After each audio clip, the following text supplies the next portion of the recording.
Thank you for joining us for Elevating Women's signature event. Yes, we're going to ignite our purpose today. Really hope you do. Today is the closest we could get with scheduling to International Women's Day, which was on Friday. Of course, it's Women's History Month as well. So in terms of why we're here today and why early March, the things that we're looking to do here today really go back to the origins of International Women's Day, right? Which started with labor movements here in the US, Germany, Russia, and a few other countries. Starting with, really acknowledging things that are not right, not just, and then trying to find ways to drive change. So that's why we're here today. I'm Rob Shanahan. I have been involved with Elevating Women for a couple of years now, but I just joined as co-chair in January. And it's really just very important for all of us to make sure that we kind of find a way to engage in lifting others up, even when we don't necessarily feel like we belong with that group.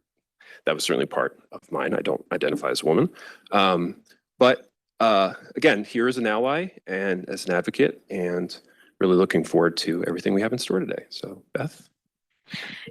Thank you, Rob. That's awesome. I'm very excited to be the newest incoming co-chair for Elevating Women. Excited to serve alongside you, Rob. Learned so much from you, Liz. Thank you. This is such an important cause to me. Health equity is very important, and we're really excited this year with the Igniting Your Purpose theme. That's really going to thread through everything this year, because really finding meaning in your work is finding meaning in your life. So really excited to empower everyone to do that. Liz? Thanks, Beth. I'm Liz Harmon, and I'm the outgoing co-chair. I'm so excited to be here, and this is going to be an amazing event. This is our 10-year anniversary celebration of Elevating Women. Yes. So definitely grateful to have the ability to have a platform like this and support like this from Blue Shield. And wanted to talk a little bit quickly about last year and what brought us to this year and what brought us to this theme of Igniting Your Purpose. We did a lot of focusing on personal and professional development, and we did skills trainings, and we did different networking events, and we had about 25 plus events and over 3,000 attendees over last year. So I think that that's something to celebrate in and of itself. And we also were working on our growth and doing quarterly newsletters, and also featured a number of different events for social justice, including preventing trafficking and raising funds for different organizations to try to make as much of an impact as we could. And we have our next executive. She was our executive sponsor while I was serving, and so excited to introduce Sandy Clark. She just got back from the White House, in case anybody heard. So that's on Shield Central if you want to read more about it. It's amazing, the work that she's been doing in order to attain equity in all different kinds of ways for women, and also in pharmacy and in healthcare.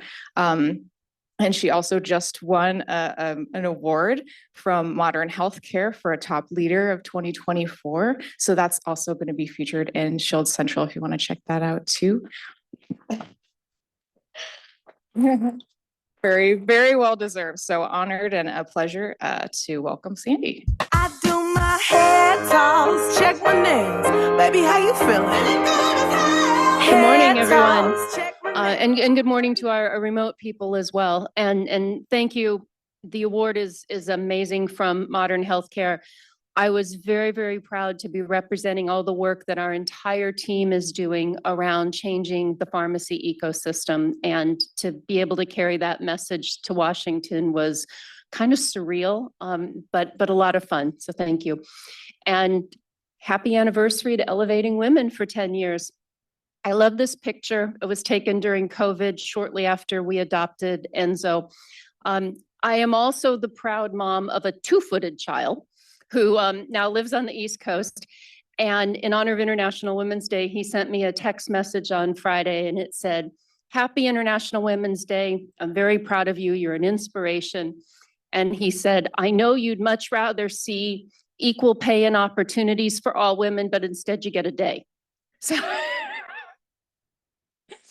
but I think that it's so important to have allies and advocates, and that we not only raise strong women, but we raise strong young men who are those advocates and allies and support us in everything that we want to do. And so that brings me to our purpose, which is what we are going to talk about today in this event. Incidentally, I think it's amazing that so many women, 70% of the Blue Shield workforce, have found their purpose here, working on our mission and our North Star to make this healthcare system so much better, worthy of family and friends, sustainably affordable for everyone. And as part of that, we've all had to find our purpose, and maybe some of us are still finding it. And I discovered many years ago, when dinosaurs roamed the earth, that I really enjoyed working for companies that were leaving a positive contribution. And I decided that that's what I wanted to do, is I wanted to work for a company that did that. And so my career has gone through a number of industries. It's gone through a number of twists and turns. If you had told me 5 years ago I'd be standing here as a chief operating officer, I probably would have laughed at you. I thought I was going to be a CFO at a public company. But life happens. Universe laughs at you when you make plans. But as long as you have a purpose around what you want to do, what you want to get out of that next move, that next career choice, that next life choice, I think it's really important, because you will always find that things don't happen exactly as planned, or at least for most of us. But if you've got some clear intent, that I think it helps to guide you. I saw an article on LinkedIn. There's a gentleman that I follow. His name is David Sable. Check him out if you want. And he had an interesting post recently about, is there a difference between purpose and being purposeful? And he maintains that there is. And he says purpose is something that becomes part of your DNA. And he was talking about it more in terms of companies, but I think it applies just as much to people, which is, if you know something about what your purpose is in a job, in your life, it just becomes part of you and how you think about things and how you operate. And I do think that it helps become a bit of a guiding star for all of us. So I hope you all get a lot out of this event and that you enjoy it. And belated Happy International Women's Day to all of you. Thank you to our allies and our advocates. They are equally important. And with that, I believe I'm going to turn it over to your current co-executive sponsor, Millie Virgil.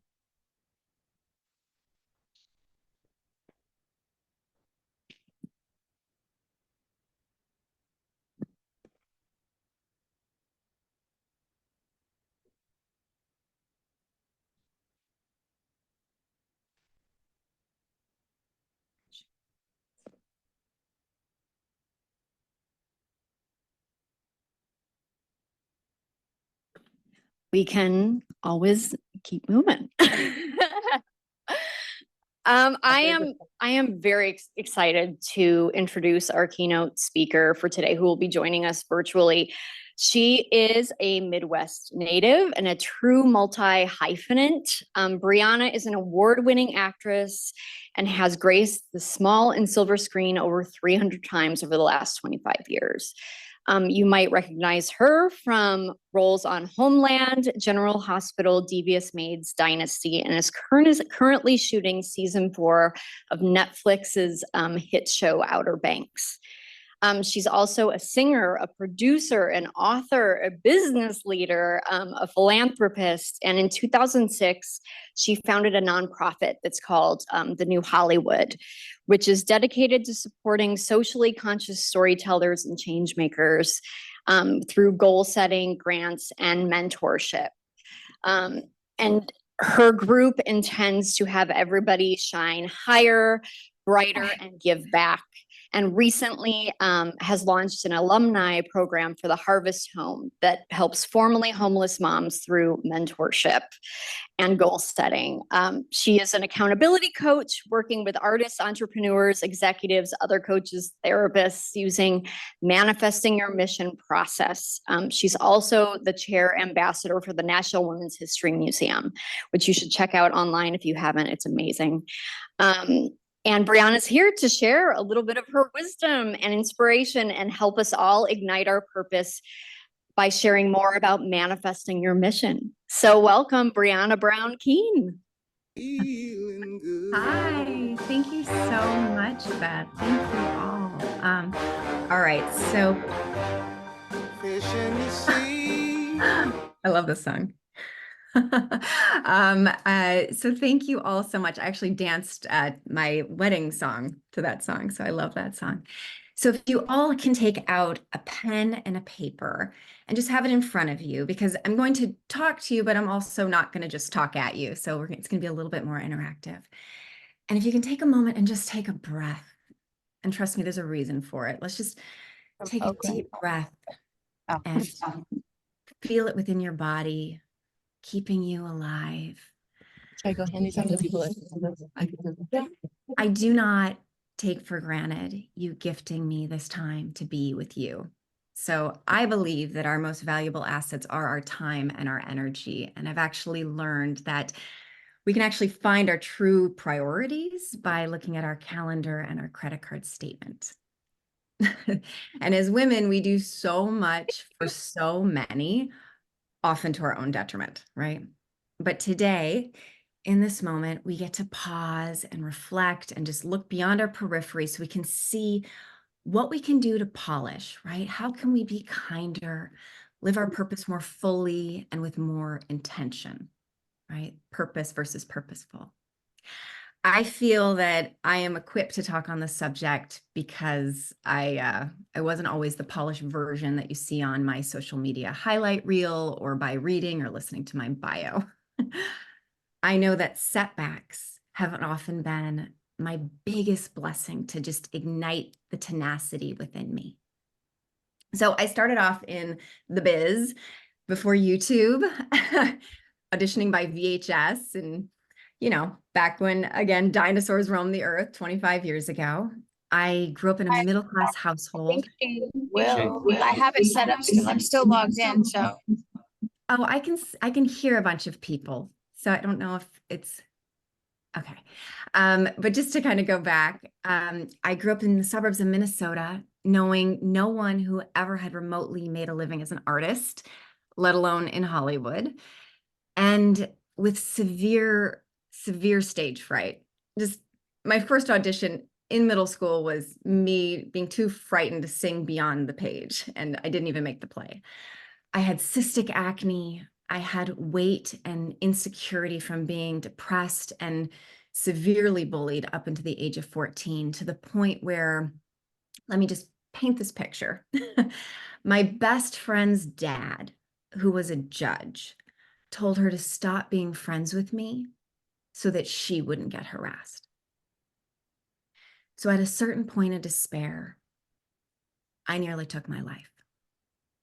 And in the hospital, where I was banging my head against the floor in the middle of the night, wishing I would die, just wanting all of my pain to go away, I distinctly remember a calm light go through my body.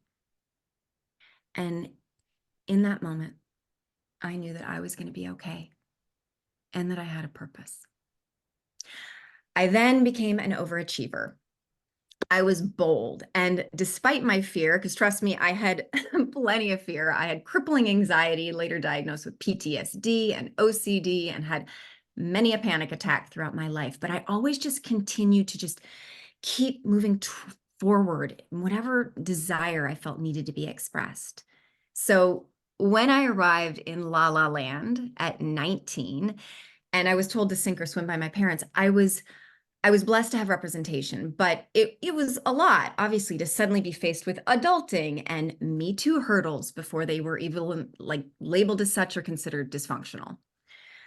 I remember one night I had to sheepishly ask my manager for a blanket as I slept on a sublet mattress on the floor and I couldn't afford to buy one and I was freezing at night. I worked at Starbucks originally as a barista. I was barely making ends meet. I was shoving my face with free pastries and lattes, trying to feel good and not realizing that subconsciously I was trying to create a protective layer. Then I ran food at a restaurant where I hurt my back so severely. I not only had to go on disability, but I was told I was never going to run again. And while my parents cared, they never really got involved or really tried to help. And I think honestly in hopes that I would just come home. So after years of battling these health issues, dealing with a back injury, I healed it with alternative medicine. And I proved those doctors wrong by running multiple half and a full marathon. I also overcame the emotional eating pattern, which all the women in my mom's side have struggled with this as far back as I know. So learning about internal health, about healing my inflammation, helped with my acne. I was taking every acting class under the sun by constantly reinvesting within my career with whatever commercial or small acting gig I could manage to get. And then I started to get bigger roles. I got my first pilot lead for a TV show, which never aired, by the way, which is not uncommon. I later started a women's goal group, as Beth had mentioned. It evolved into a nonprofit. I started producing stage and film productions, and I was on a roll until I unwisely got involved with what turned out to be a real estate scam that put me $500,000 in debt, nearly bankrupted me, and was during the real estate crisis. Oh, and it could have ended up with me being in prison. And I know this because I had to explain my involvement to the FBI. As I sat there showing my dissertation level presentation of documents, this was shortly after my father had passed away from cancer and my mother had passed away, and the con artist who got me involved was also threatening to sue me. I just remember sitting there and all I could think about was, what am I going to do?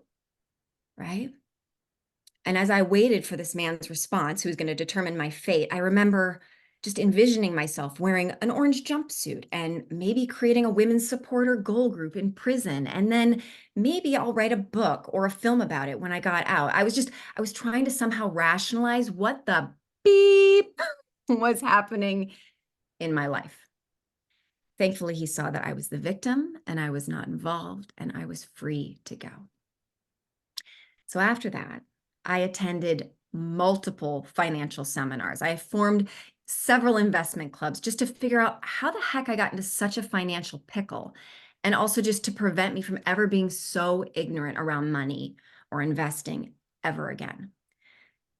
Thankfully, synchronicity in my life guided me to the right people who helped me get out of that financial black hole without having to declare bankruptcy or go to prison. I then manifested being on General Hospital. So for soap fans, you'll be excited to hear this story. I remember deciding, proclaiming to my dear friend as we sat in her car after an acting class, I said, I'm going to be on a soap. And she looked at me like I was absolutely crazy because she knew that I could barely get arrested as an actress. And I was clearly struggling financially because of the real estate situation, trying to hold down both my apartment and this property. Yet 2 months later, I was offered the love to hate role of Dr. Lisa Niles, meaning I didn't even have to audition for it. And later it was named the best storyline of the year by Soap Opera Digest. And I was named one of the best villains for their 50th anniversary in People magazine. After that, I worked on numerous series. And while every actor thinks that that is like, it's getting the golden ticket and everything in your life will be brilliant and sparkly and it'll be a fairy tale ending, I have to say, it is not. So while shooting Devious Maids in Atlanta, just dancing with my anxiety and my extreme loneliness, I overcame 2 soul-crushing heartbreaks a year after one another. So as I desperately tried to make shooting out of town just make sense for my life and my personal life, I wouldn't hesitate to buy a last minute, wildly overpriced coach ticket when production would let me get away on my days off. And mind you, you're often shooting into Saturday and waking up at 4 a.m. on Monday, or when I would just sneak away to travel to the other side of the country. And then once I got married and then pregnant, I wanted to take a step back from my jet setting, living in airport lifestyle and have us all be together more often. And in my business, that is rebellious, and it's also a death sentence. So I use that time to focus on helping others, on up-leveling my guidebook and my coaching programs and my mastermind group, my nonprofit, as well as just producing projects I felt really passionate about, where I could do it remote or where I had more control of my schedule and I could prioritize my family. And also, when I had my son, I had many health issues postpartum, as so many women do. I just remember I was so exhausted that literally ordering something off Amazon felt like a task, which led me to actually learning so much about functional and integrative medicine, where now most of my clients and my friends deeply trust my opinion on where to go and how to heal from disease. So I've always used the no's as a launching pad to the yeses. I have learned to transmute pain into purpose, and I have used faith and grit as my superpowers. I was recently at my aunt's funeral, and growing up, we just couldn't afford to visit her often in Nashville. But as an adult, she became more of a mother to me who I could really confide in because I was shooting closer in Atlanta and I could spend more time with her. And she and I were just much more alike. She was nothing like my mom. And it was really wonderful to have this confidant. And she was just such a vivacious woman. She'd been an artist, a lieutenant colonel, a psychiatric nurse who helped those that were addicts in need of organ transplants, and a wife and a mother and a grandmother. I mean, she was a shiny star who she loved to travel and live boldly, and someone who I really admired. And of course, she struggled, right? As we all do, with her own demons, having been bipolar, dying a slow, debilitating death that I wouldn't wish on my worst enemies with myodystrophy too. And I just remember while bedridden, with death just knocking at her door, she confessed to her gnawing regret, wishing she had spent more time with her daughters and her grandchildren. She was a light and dark. She was burdened and effervescent. She was confident and insecure.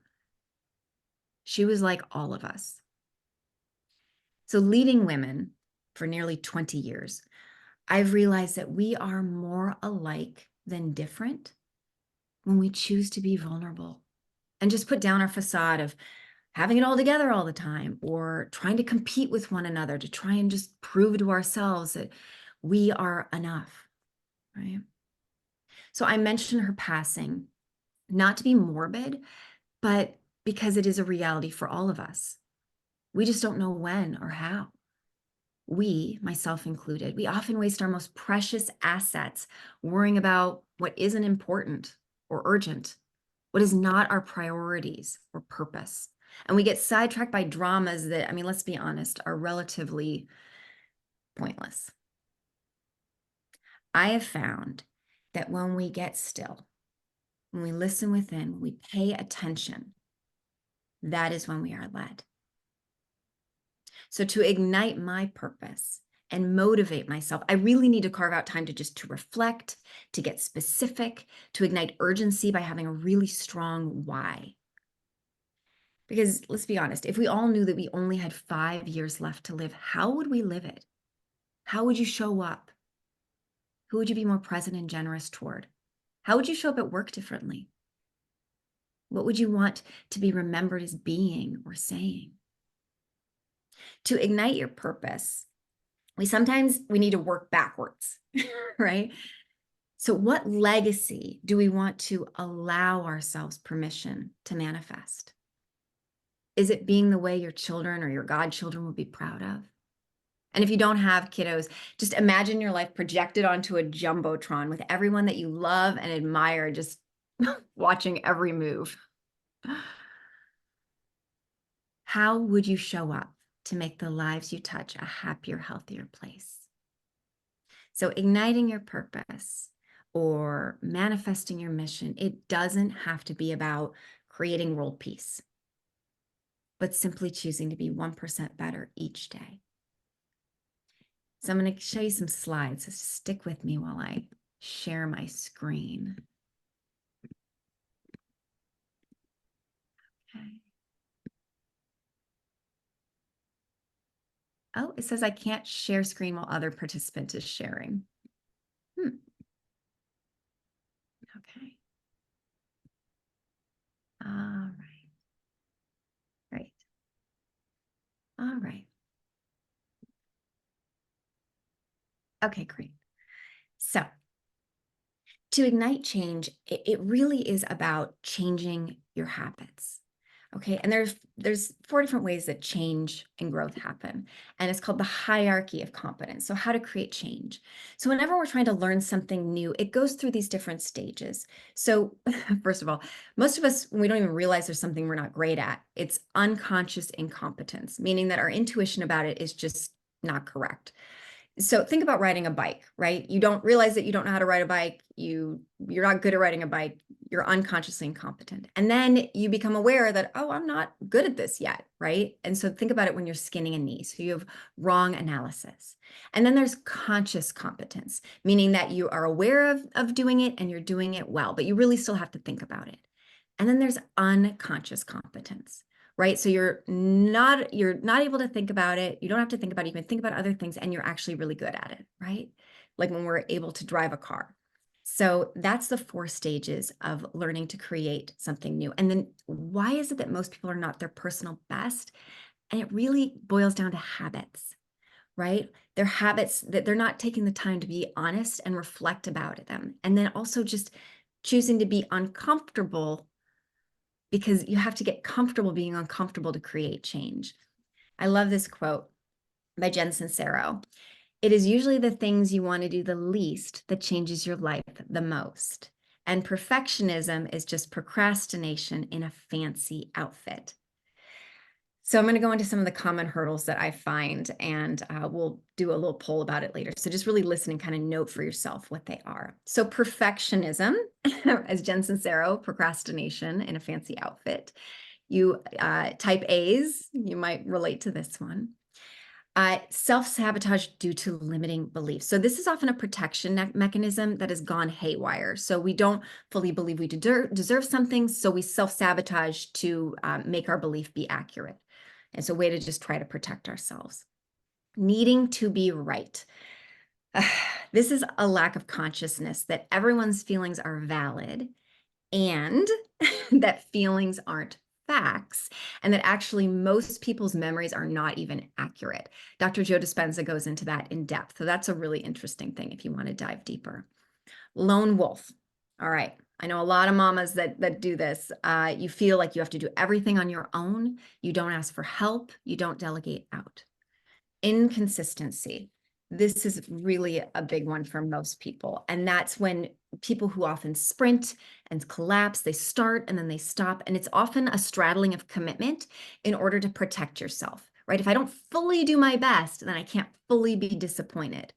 I know as an actor, I've done that in the past. Negative visualization. So that is living in the past and fearing the future. So visualization is important, but most of us spend a ton of time actually having negative visualization, which doesn't serve us. Self-hatred. So this is being hard on yourself. It's also being abusive to yourself. And you know that this is something that is a hurdle for you if when you look in the mirror, all you think about is what you dislike. If you talk negatively about your body, if you're the butt of your own jokes, right? Then that means that self-hatred is something that's an internal hurdle for yourself. Being a sheep, not a shepherd. This is really important because we live in a world that is so dysfunctional and so much that is so normalized. So it's often doing the same thing over and over again, expecting a different result, right? Example would be like yo-yo dieting. So it's really important to be a shepherd in your life and not a sheep, especially with your health, as you all know, to get a second or third opinion if things are not working out. It's a lack of faith or purpose. It's really just not having a strong why. Why are you doing what you're doing? If you don't have a strong why, then why does it matter? not creating space. So this is in every area. That can be physically, mentally, emotionally, spiritually, just creating space in your life. If you have a lot of, belongings and maybe a little bit more of a hoarder, then it's like, why are you holding so much onto the past? Or if your schedule is jam-packed and you never have time to date, then that's often a protection mechanism to try and protect your heart. And I actually have helped numerous women find their person by getting rid of the riffraff, creating space in their calendar and within their heart. This is a big one, fear of not fully investing in yourself. So this means with your time and then also with your money, right? So the biggest excuse that I often hear is, I can't afford it. And that may be true, but the better question is, how can I afford it? And that may mean doing something else or trying something else to help you bring in more funds, or how can I make it a budget priority if it's really important to me? So as I mentioned before with my acting career, I was constantly reinvesting in my career. And I think that is so important with continued education.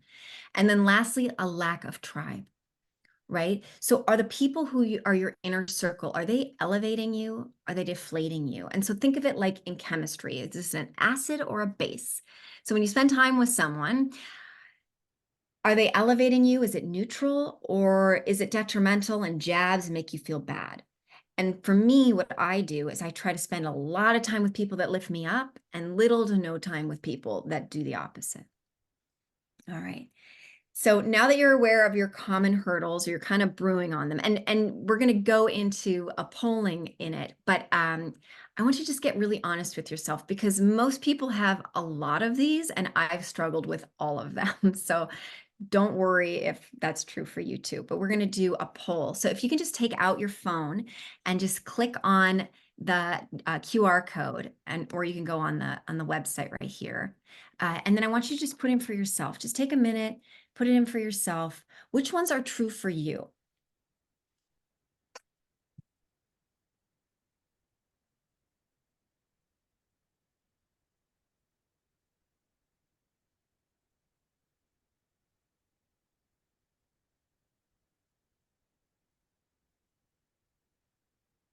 And just don't overthink it.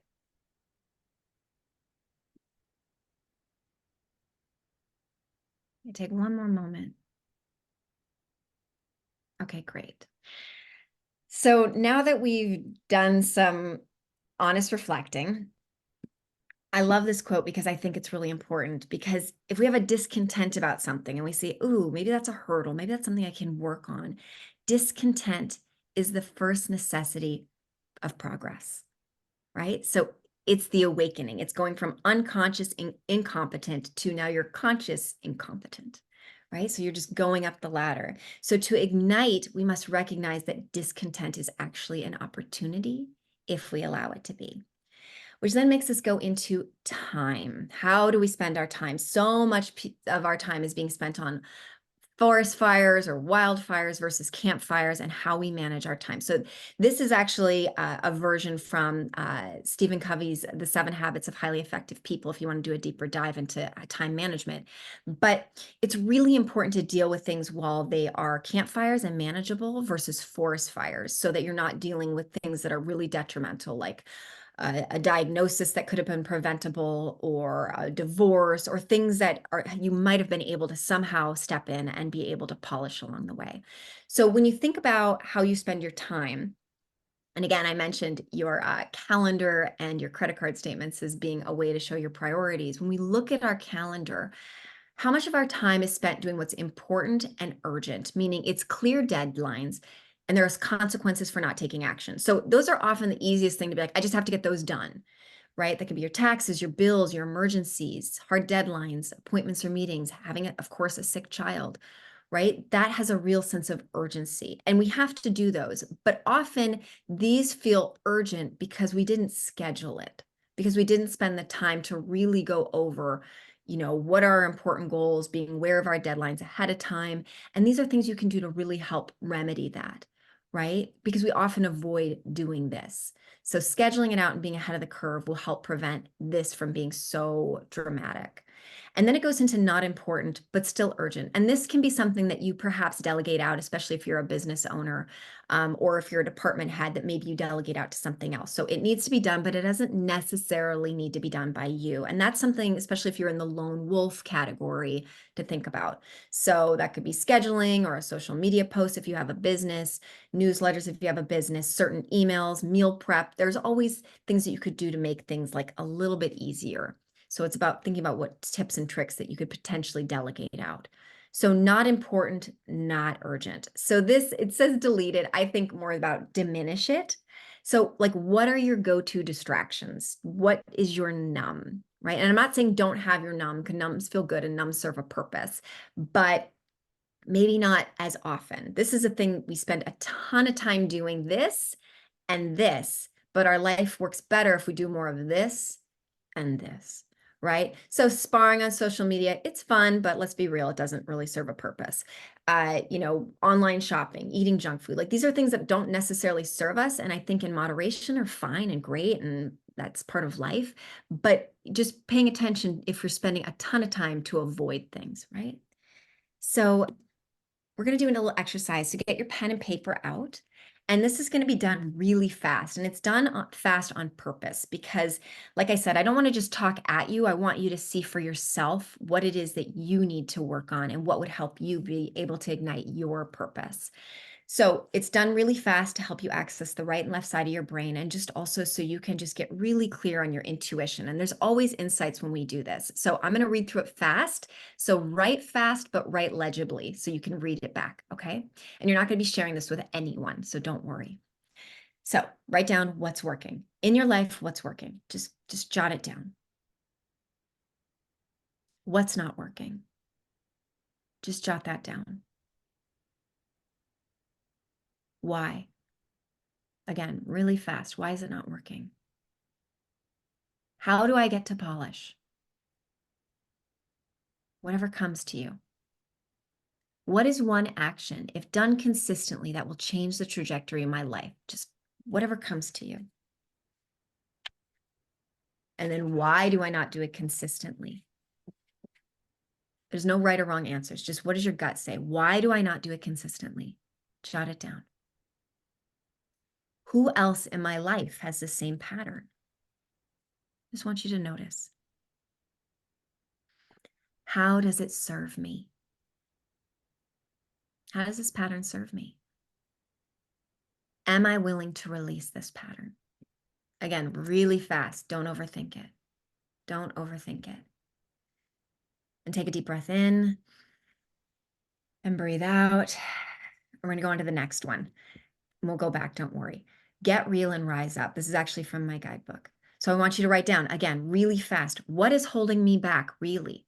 Again, what is holding me back, really? Jot it down. Why haven't I achieved it yet? Why haven't I achieved it yet?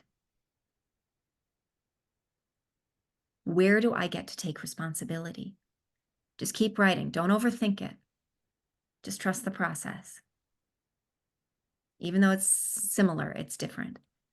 What actions or habits would be the most beneficial for me to implement to help solve this situation? Just write it down.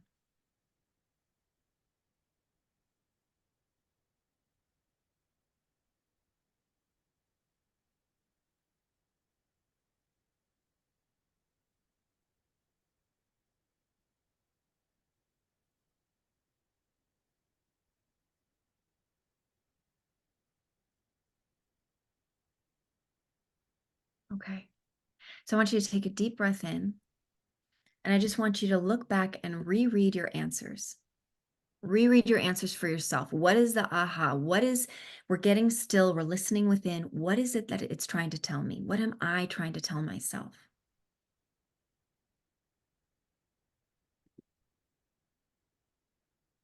Just take 1 minute, really just soak that in.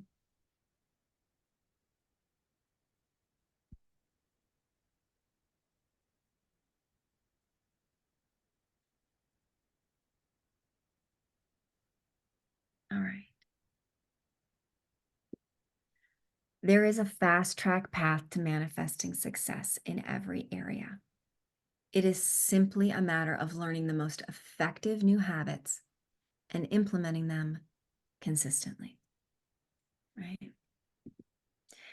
And here are some things that I really try to live by. I say a lot, or I think about when I'm dealing with problems. If something isn't working in my life, it simply means there's something I don't know yet, right? It simply means there's something I don't know yet, meaning that everything can be learned. Try until you figure it out. Just try until you figure it out. And this was actually said when I was with my son. We were in Berlin. It was during the tail end of COVID. I had him in a stroller. We were looking for an indoor playground, and I had no idea where I was based on the map. And I don't speak German or read German, and trying to figure it out. And I just said to him, Charlie, we are just going to try until we figure it out. And it really sunk in with him because there were times where he was asking for a toy. Like, Mama, where's this toy? And I'm looking for the toy and I can't find it. I said, you know what, Charlie, I can't find it. We'll look for it later. And he goes, Mama, just try until you figure it out. But it was such a great little motto of like, even if I don't know, I don't just stop at the first roadblock. I just try until I figure it out. And then lastly, seemingly simple things create the most profound results. We often think that it needs to be hard, but sometimes it's the most seemingly simple things that really change the trajectory in our life. Okay. Which then leads me to tips and tricks. So here are some things that I really love, and here's why. So in my book, I talk about 3 to 1. This is just a productivity tool. So before I can have a num, I have to do 3 productive things, right? So before I can scroll on social media, I do 3 productive things. And then also try to time your num, especially with social media, since AI wants to like keep you in and have you be a consumer. Earn your num. So think of it like having your vegetables so you can have dessert, right? Dessert within, a portion size. So earn your num, right? Using something like Manifesting Your Mission guidebook or something just to help you with goal setting so that you learn how to be able to really stack habits, have time management, just to really be able to be as effective as you can with your time, which will actually have you be more relaxed and have more time. This is really important. And if you're someone who doesn't set goals or you struggle finishing goals, just know it's just a skill. And it just takes time and learning the most effective ways to get good at it. And then once you do, it just makes life so much more simple. So meditation, tapping, energy work like Reiki or Qigong or Tai Chi, prayer, journaling, these are all really good tools to just have in your back pocket and remember when you're going through struggle or if you're really exhausted or you need to just get centered or having a stressful day. And there's so much science about meditation and how it builds up the corpus callosum in your brain. So it helps with both your, not just cognitive thinking and relaxation and your cortisol levels, but so your right and the left side of your brain are actually able to fire faster together. It helps more with intuition. Really, really important tool, just breathing, right? Learning how to breathe and being able to help strengthen that muscle. Tapping. If you've never learned about tapping, it is actually, there's science that shows it's just as effective as EMDR therapy. So if you're someone who has any sort of phobias or fear or anxiety, it's something to really look up. The tapping solution has a lot of great information and they even have an app. Energy work. I'm a Reiki practitioner, but just things that can help you relax because we hold trauma and stress in our bodies. So things that can help you just let go of that sort of energy. If prayer is important to you, how can you double down on it or turn up the dial so that you're really amplifying it and using it even more? And if it's not, that's okay too. Journaling is such a great way. So we're not having monkey mind. We're not just like spinning and perseverating on things that are maybe not serving us because we have the same thoughts over and over and over again because our brain is like a computer and it's always searching for problems. So it's really important to interrupt it, get it all out, be able to have some perspective and then move away from it. Especially if you had like a really hard day at work. AM and PM routines. This is something I've had clients just push back on me with, but the moment they implement it, they are like, wow, my life is so much easier, calmer, happier. How you start and stop your day makes a profound difference in your life. So if you're going to your phone first thing and reading headlines or looking on social media, you're now making everyone else's priorities your priority instead of what is important to me? How can I be in my body and not in my head, looking at world's problems or getting distracted? So setting up often these sorts of things to help you with your AM or your PM routine will really help ground you, especially if you have insomnia at night or trouble sleeping. Like, play with these sorts of things to be able to get more grounded. And then I love this as a mantra. This is good. This is good. I'm going to go into explaining what that means. So W. Clement Stone started with nothing, and by the end of his life, he was one of the richest men in the world. Stone formed the habit of saying, that's good. I say this is good, but he says, that's good. So it didn't matter what happened, he'd say, that's good. So if you look for the good in everything, you will find good in everything because there is good in everything. And I just love that. And I've done that. There can be something really terrible happening and I'm like, this is good. I don't know why it's good, but eventually I'll see that there is good in this. And that's really helped me be able to move through obstacles faster.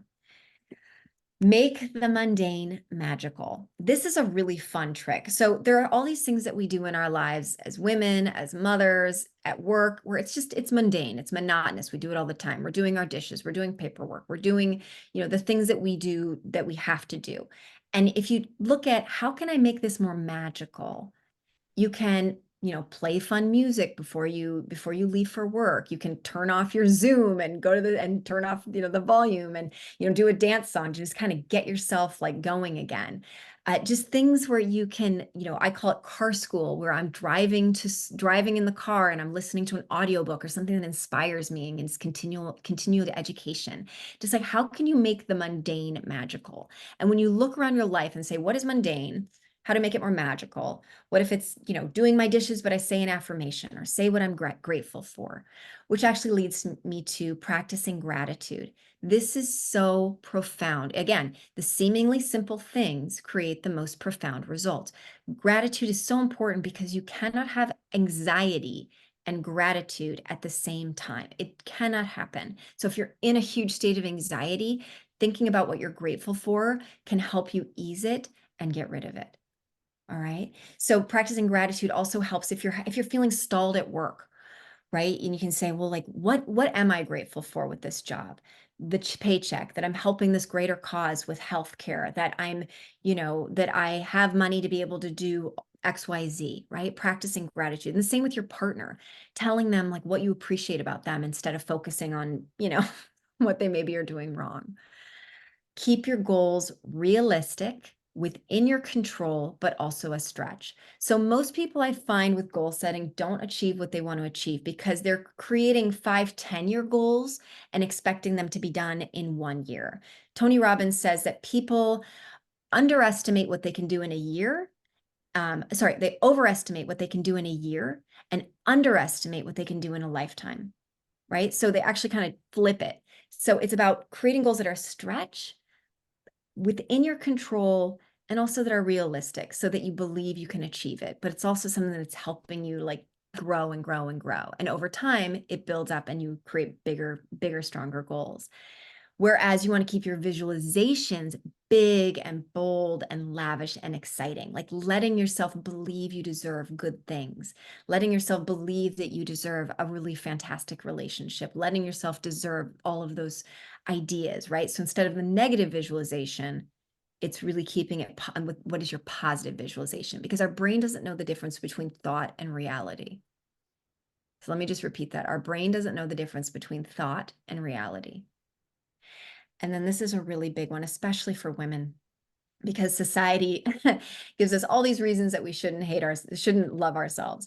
Fall madly, deeply in love with yourself. If you don't fully love yourself, you're not going to fully allow other people to love you. And for women, it's about receptivity, right? How can I receive appreciation? And you struggle with this if when someone gives you a compliment, you deflect it or negate it, right? So how to fall madly, deeply in love with yourself. And then play, right? It's so important to play. How can you have more fun? I think a lot of times we take everything so seriously, but if you just have the idea similar to making the mundane magical, how can I incorporate more play, the things that I love, having more dance parties, maybe with your kiddos, if that's important to you, or if there was art that was important to you or is important to you, how to ignite those things so that you have an engine, right? Not just, it's important for kids so they don't get into drugs and gangs to, have an engine, have something they're passionate about. But I believe it's equally important for adults to have things that we're passionate about that aren't just productivity, right? It's not just about being productive or getting an award. It's like what lights you up, and then you're more full. Community is so important. So either you want to create community for yourself, find a community. And I know that Elevating Women, which has been around for 10 years, and Rob and Liz and Beth have really created an amazing community and want all of you to be even more involved within it. Accountability. This is so huge. And I remember, like, when I first wanted to run a marathon, I joined a running group to be able to help me learn how to run a marathon and just be ready for it. So whether that's finding a coach or a mastermind group or a running buddy or workout buddy, having accountability is really huge. And then lastly, it's about discipline, right?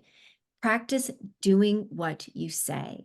And if that means you have to say you're going to do a little less, that's okay, because it's really about, like, if we say what we mean and do what we say, we build integrity, we build self-respect, and that becomes a discipline that we become really, really proud of. And then this is one of my favorite quotes that my friend Danya Ramirez told me when we were shooting Devious Maids. And I think it's really important to think about: play the hand you're dealt like it was the one you always wanted. Play the hand you're dealt like it was the one that you always wanted. So often we can look around and, especially because of social media and everyone's highlight reels, and just compare and contrast or be paralyzed by all these different versions of what life could look like.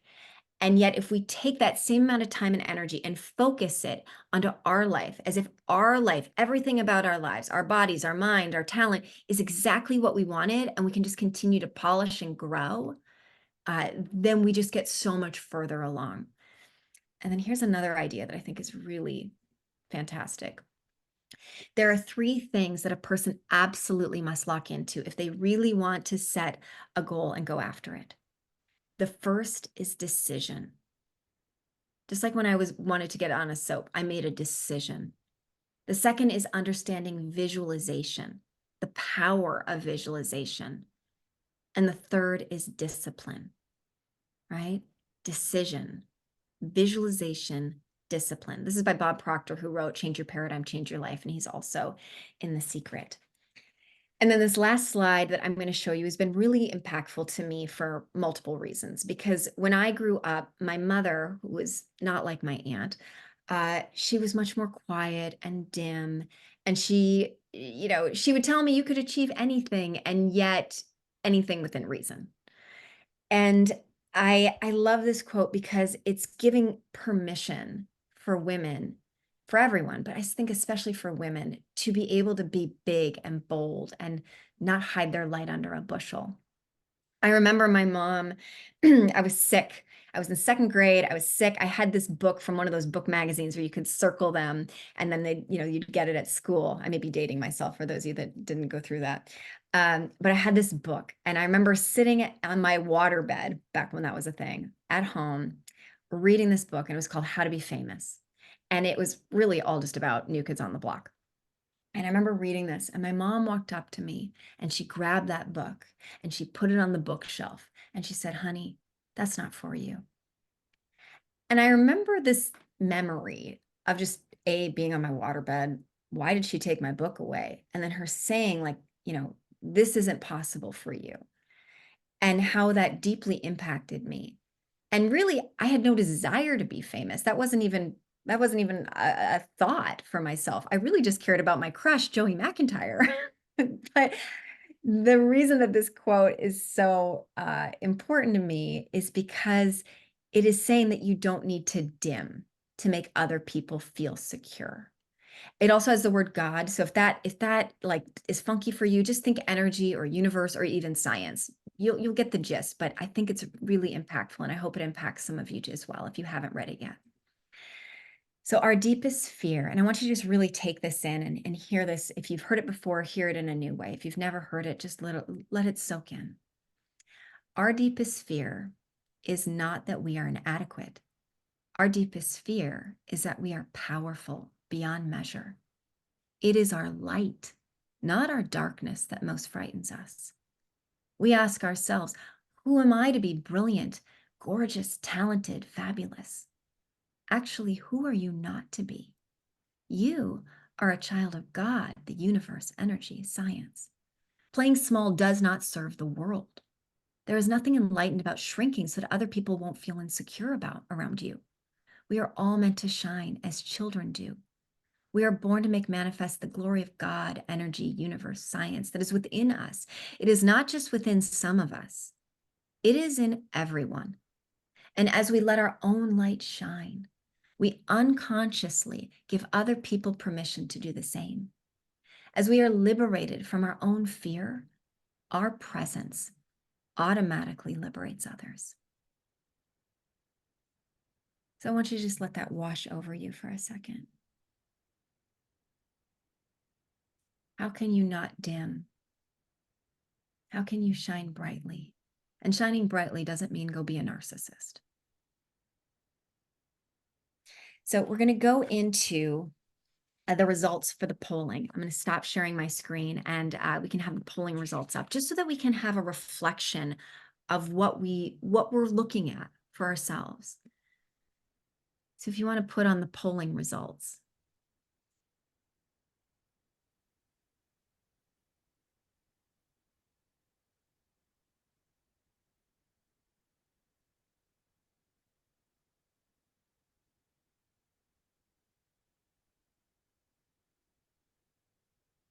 You just want to be aware. We're all so much similar than different. Okay.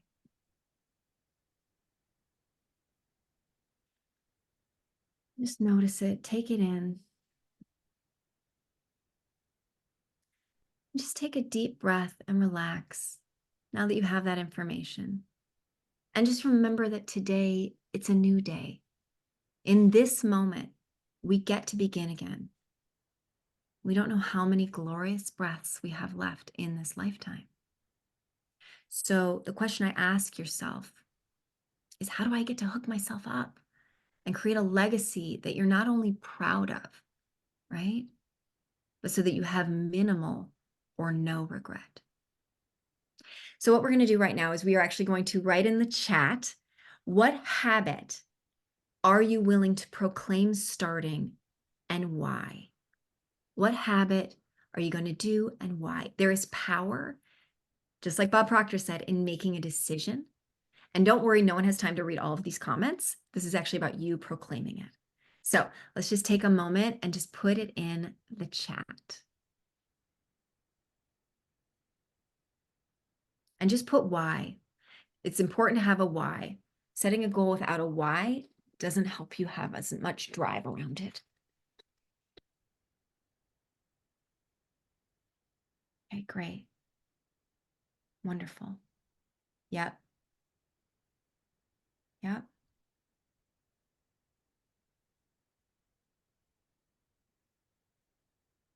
Yeah, great.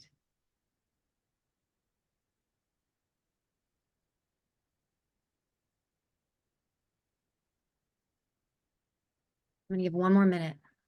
But as you see, so many of us are struggling with the same things.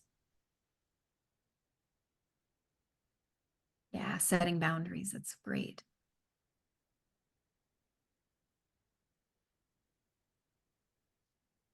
Okay. Wonderful. Wonderful. So thank you again for allowing me to share my passion and my purpose with you. And more importantly, for sharing your most valuable resource with me, your time and your energy. So we're going to go into some Q&A. Beth, if you can give me a heads up of how much time we have left, because I know you started late and I want to be conscious of how much time you have. And we're just going to go into some questions. So if you have any questions about goal setting, boundaries, habit, tips on a habit, anything that I specifically said, just put it in the chat. It'll be first come, first serve. And we're still on schedule, Brianna, so you have about 8-10 minutes for Perfect. questions. Great. Okay. Tips on visualization. Okay, this is really great. Okay, so tips on visualization. First of all, it's really important, again, to take our time to get in our bodies, because so often we are amped up on caffeine, right? And we're in go, go, go, productive mode. And so it's like, there are different ways to go about doing things. So allowing ourselves to slow down, get still, get in our body, take some deep breaths like I was showing you in the beginning. And again, this isn't new, but it can always be polished and refined if you haven't become masterful in it. And then it's about envisioning what you want and really using your 5 senses, right? What does it look like? What does it feel like? What does it sound like? What does it maybe smell or taste like? It depends on what you're visualizing. And you want to see it, not like you're watching a movie, but that you are like in it, right? So think about like not being in a movie theater, watching a Disney movie. You want to be like in it, immersed in Disney World, right? You want it to see it all around you. And what does that feel like? It seems silly, but again, like the seemingly simple things create the most profound results. It is profound, because if you can see it, you can be it, right? And that's not just an example of someone who's a trailblazer, but also for yourself. Okay, so those are some tips on visualization. How to love yourself. That's a really good one. And I find that is actually true for almost everyone, because again, our society is teaching women, specifically men too, that if you don't love yourself, guess what? You're going to buy more things. They're going to make a lot more money off of you. It's why the wild, wild west of social media hasn't been reined in. For those of you who have yet to watch The Social Dilemma on Netflix, please do, especially if you have children that are now on social media. But it is just amplifying what's already been a hard thing for women. And so how do you love yourself? A lot of it is, is taking in and appreciating what you do like about yourself. And, I have an exercise called What I Love About Myself, and you have to write out 30 things. And there's so many women who don't know how to even write out 30 things. They don't even know how to write 5 things. And yet they could say 30 things easily about their partner. And so it's about acknowledging, and then it's brainwashing yourself in the positive to remember those good things instead of forgetting, remembering how great you are, remembering the things that you've accomplished, remembering like that you're a badass because you've gone through all sorts of different things and you're here. Right. So it's important to be able to like read it and reread it and reread it, especially if we've repetitively told ourselves why we're not good, or we've had other people tell us why we're not good, because hurt people, right? It doesn't mean it's accurate. Just hurt people. Okay. Tips on going for a goal without much support around you. All right. So the thing is, when you're going for a goal and you have no idea what to do or how to do a book, like Manifesting Your Mission or something else that may be beneficial to you, right? Okay. How do you maintain the energy to do the things involved with responsibilities and growth? Okay. So it depends on what's going on. So like, that's a really good question, especially for women. I find that most women, especially those that are moms, are struggling with some sort of postpartum depletion. Now, that's not saying depression, but depletion, which if you look at there's a book called The Cure for Postpartum Depletion.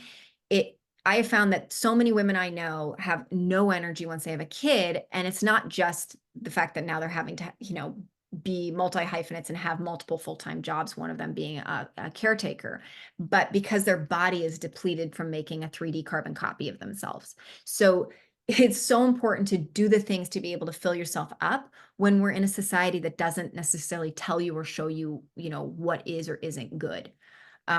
So you have the energy, literally physically have the energy, and also a lot of energy gets taken away when one is swept up in a lot of negative thoughts or trauma. So again, when I was mentioning creating space, it's like it mentally creates space, physically creates space, emotionally creates space. And that's not saying negate things, but how can I deal with those things that are sucking up all of my energy so that I can focus my energy on what it is that I want to do. And a lot of it also is time management, right? So I'm a master at time management now because of how I use things within my guidebook to time block and figure out what I actually have time for. What's my real priority? What do I need to punt? My kid's sick again. How do I just like help myself, set myself up to win? I'm going to ask another one. I'll end with, I think this is a good one. Do you have any tips on overcoming fear? I think a big thing that I've gotten really good at, and I think it's a reaction to my mom being crippled by fear, is that I have decided that even if I have fear, I will do it anyway, right? So even though I had crippling stage fright, I do it anyway. And it's about becoming friends with your fear and knowing that fear is just a part of you that's trying to protect yourself, right? And obviously pushing through fear within reason. So I'm not going to jump out of an airplane because I've had a back injury. And to me, that doesn't make sense. For someone else, that's fun and that's fine, right? So, but it's like pushing through that fear or recognizing the root of the fear. But also, I think we can feel like we need to understand the root of all the things of who we are and why we do what we do in order to fix something. And I think that's actually a stalling technique. So you don't always need to understand the root of it all.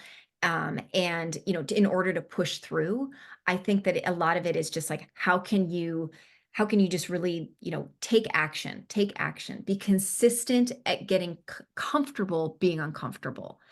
So I had so many things that forced me to be uncomfortable. So now being in uncomfortable situations, it's not as daunting, right? And Tony Robbins talks about growing bigger than your problems. You just want to keep putting yourselves in situations that you're growing bigger than your problems. Yeah, I love fear, false evidence appearing real. So it just depends on what's going on. And then let's see. Yeah. I love all that. And look at these ladies, they're giving you some tips as well. Okay. And then how do you prioritize you? I'm going to end with that because I think that's actually really great. I prioritize ending me by literally putting it in my schedule. This is my time. And then I negotiate it with my husband saying like, hey, you can have this, I have this, or if I have to have childcare, and then it's like, that might be my girls' night, or that might be like, I need to take a bath this night. Or if I'm exhausted and I know, okay, this is a night that I'm working and then I'm having after school activities, like I'm not cooking that night because I'm exhausted. Or this is a night where it's easier. And like, that's a night that I can do cooking and I'm going to batch cook for the rest of the week. So then I'm not having to do as much, right? So I prioritize you intentionally. So a lot of times if we don't schedule it out and we're not intentional, that's when we're kind of just sideswiped by just life coming at us. Whereas if we have a game plan, we can go at it with a lot more fluidity. I'm a big believer in have fluidity within the rigidity. And then you make a plan and then you just know that things are going to change and you just get really good at adapting.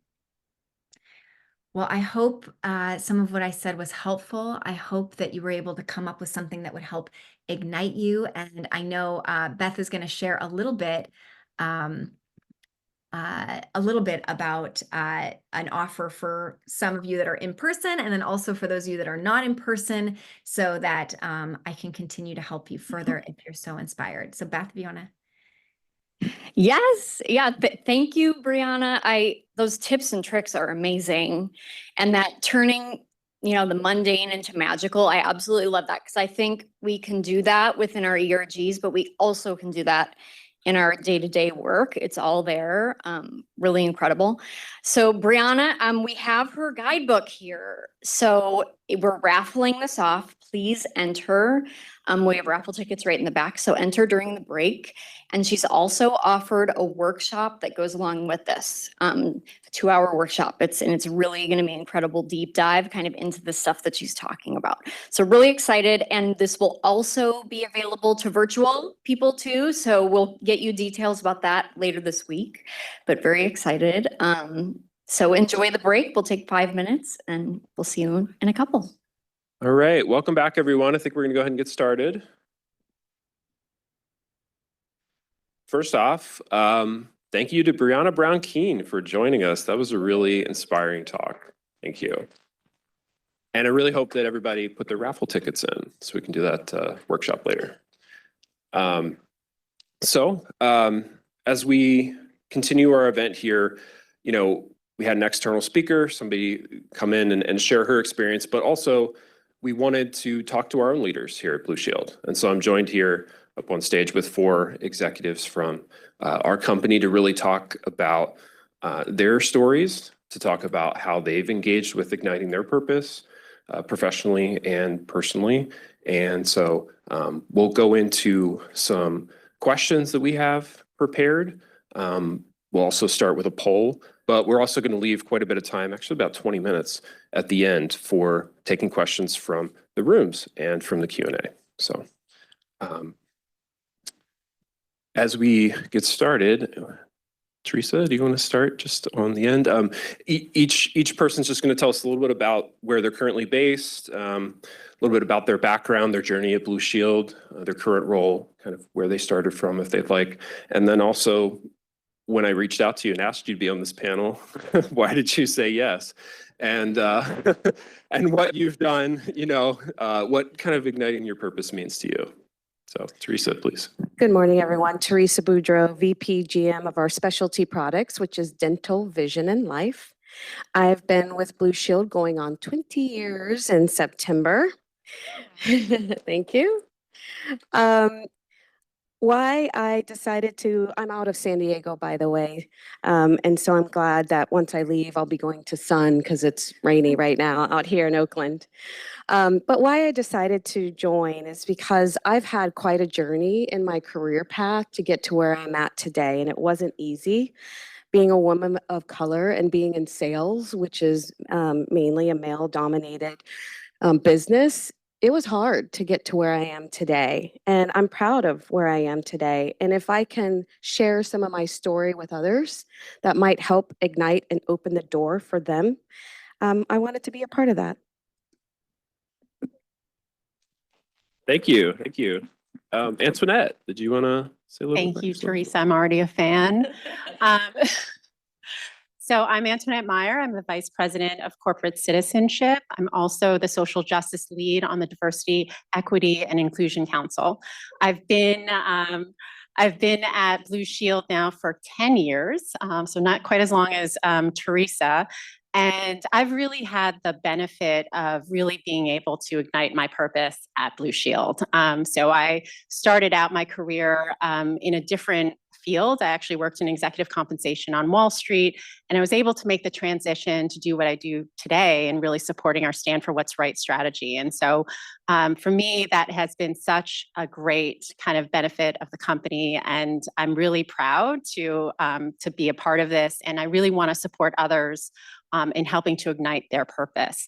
I've also done a lot of community work in support of women abroad in developing countries. I've volunteered in Ghana and in the Philippines, and that's really because of the inspiration of my own mother, who came here with not much money. And I really see the benefits of investing in women and helping them to get paid and really see that benefit to the community. So really happy to be here. Also, just lastly, I love employee resource groups. I found them to be hugely valuable in the community and the allyship. And so it was really important to me to show up today. So thanks for this opportunity, Rob.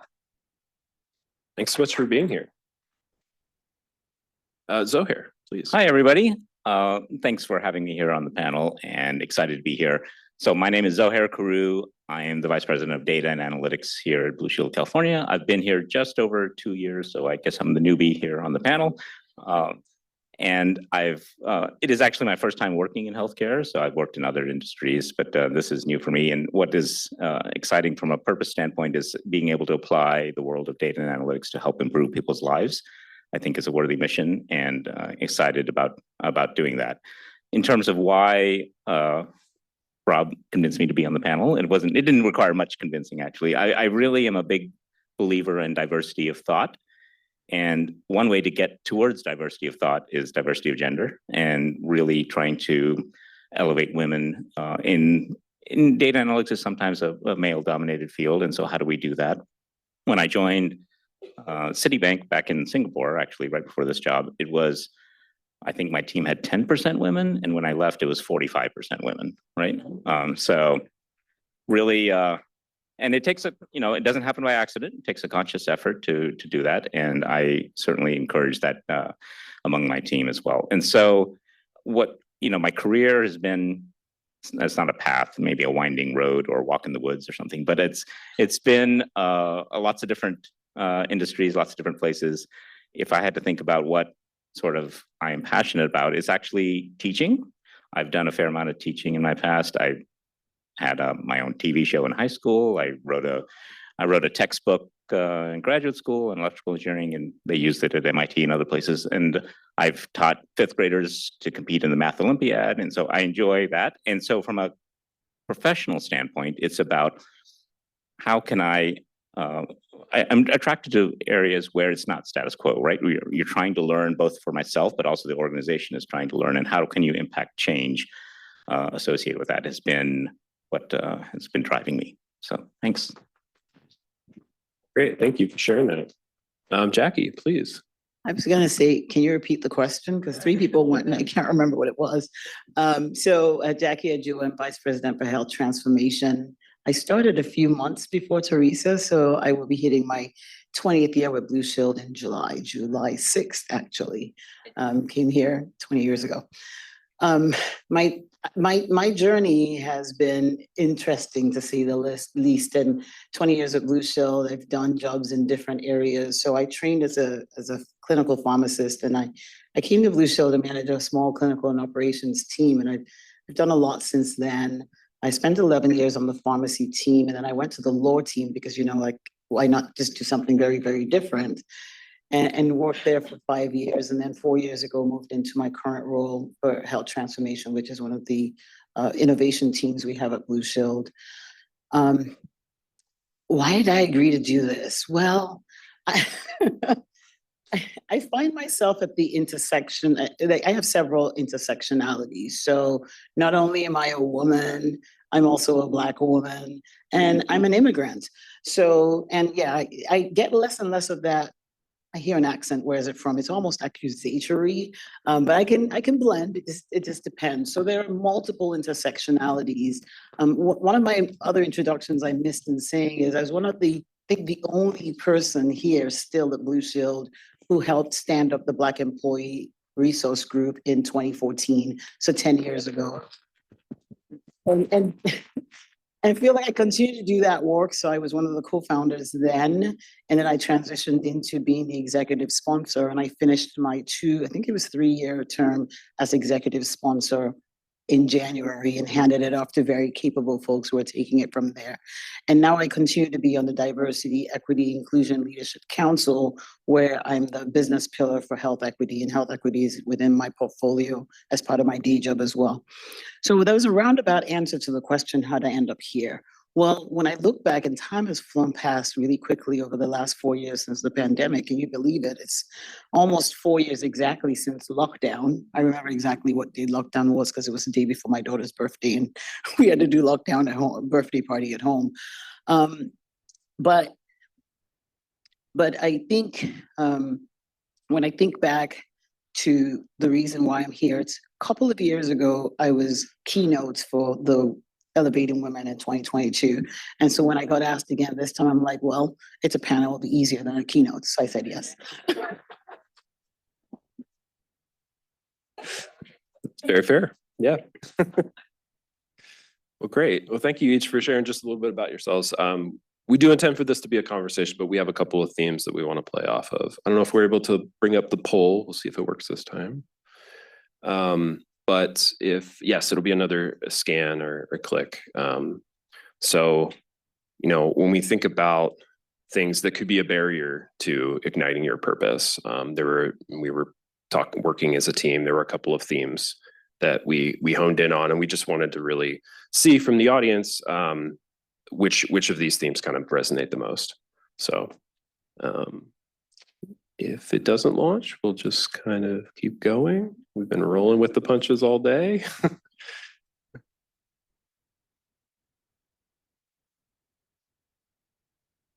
Maybe, maybe not.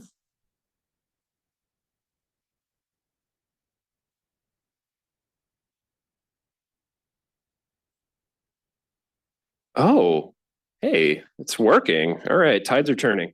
So if everyone just wants to take a moment to hop into this poll, kind of four themes that we have in here, just kind of anxiety associated with change, right? There's the kind of all different directions that could go in terms of a topic of maybe being a barrier to finding your purpose.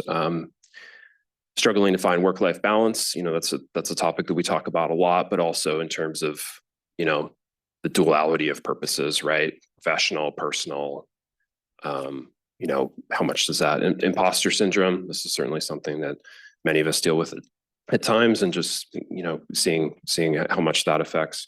And then also just nervousness of doing something brand new or having a risk of failure. So looks like the answers are still coming in. You are able to select more than one if you'd like, but just give that one more moment.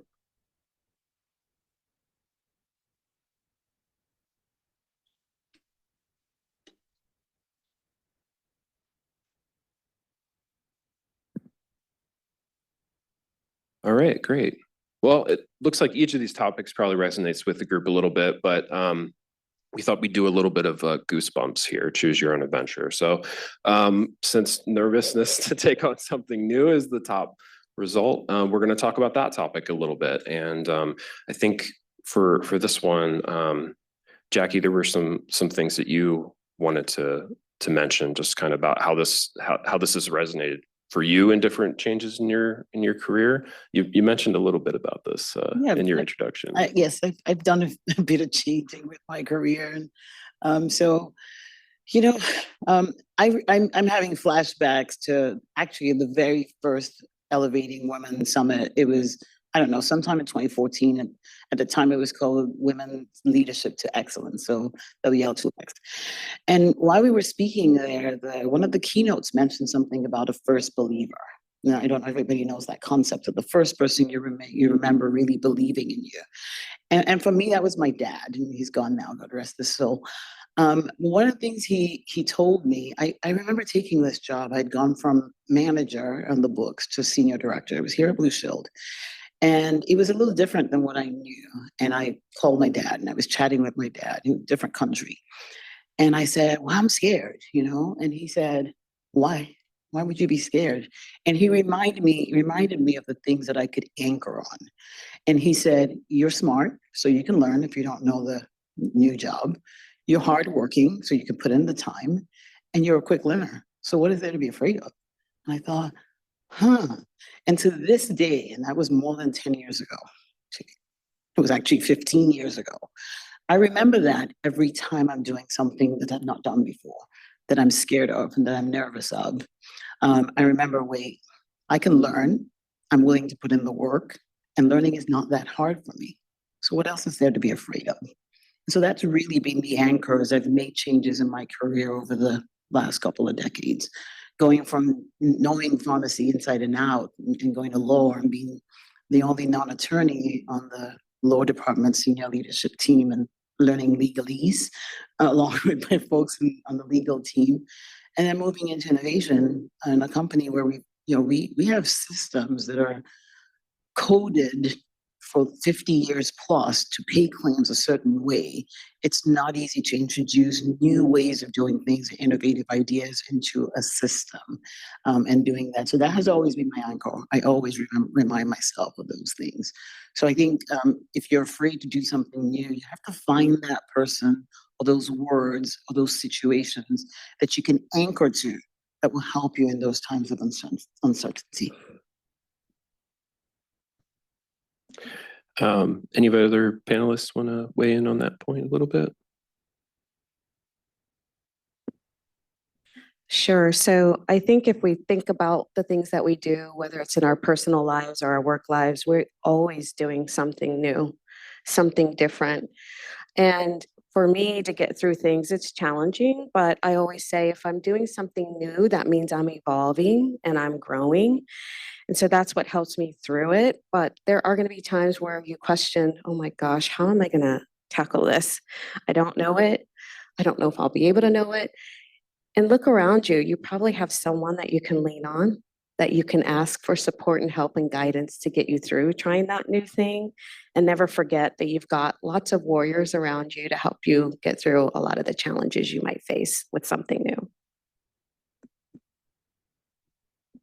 Thanks, Teresa. I would also just add to Jackie's comments around, finding your first believer. I have my own personal board of directors who really helps me kind of think about and go through some of my own major life changes and kind of goals and aspirations, and kind of really building on the principles of diversity, equity, inclusion. I really have kind of people from all different parts of my life, whether that's, and they may not necessarily know that they are actually on my board of directors. So maybe one day I will communicate that and actually publish it on a website or something. But I have, I pull ideas and opinions and perspectives from some of my friends, my family members, people I do community work with, people in my professional life. And I find that really helps me make really informed decisions. And I often find they're also my biggest supporters for taking big changes and making big risks. And when I was navigating one of my biggest changes, which was, deciding to move from New York to California, trying to make a major career change, most of them said, were kind of my biggest advocates. And they also highlighted some of the key risks that you need to be aware of. So I definitely recommend having that. Companies, organizations like Blue Shield have boards. You should have your own as well. So highly recommend that.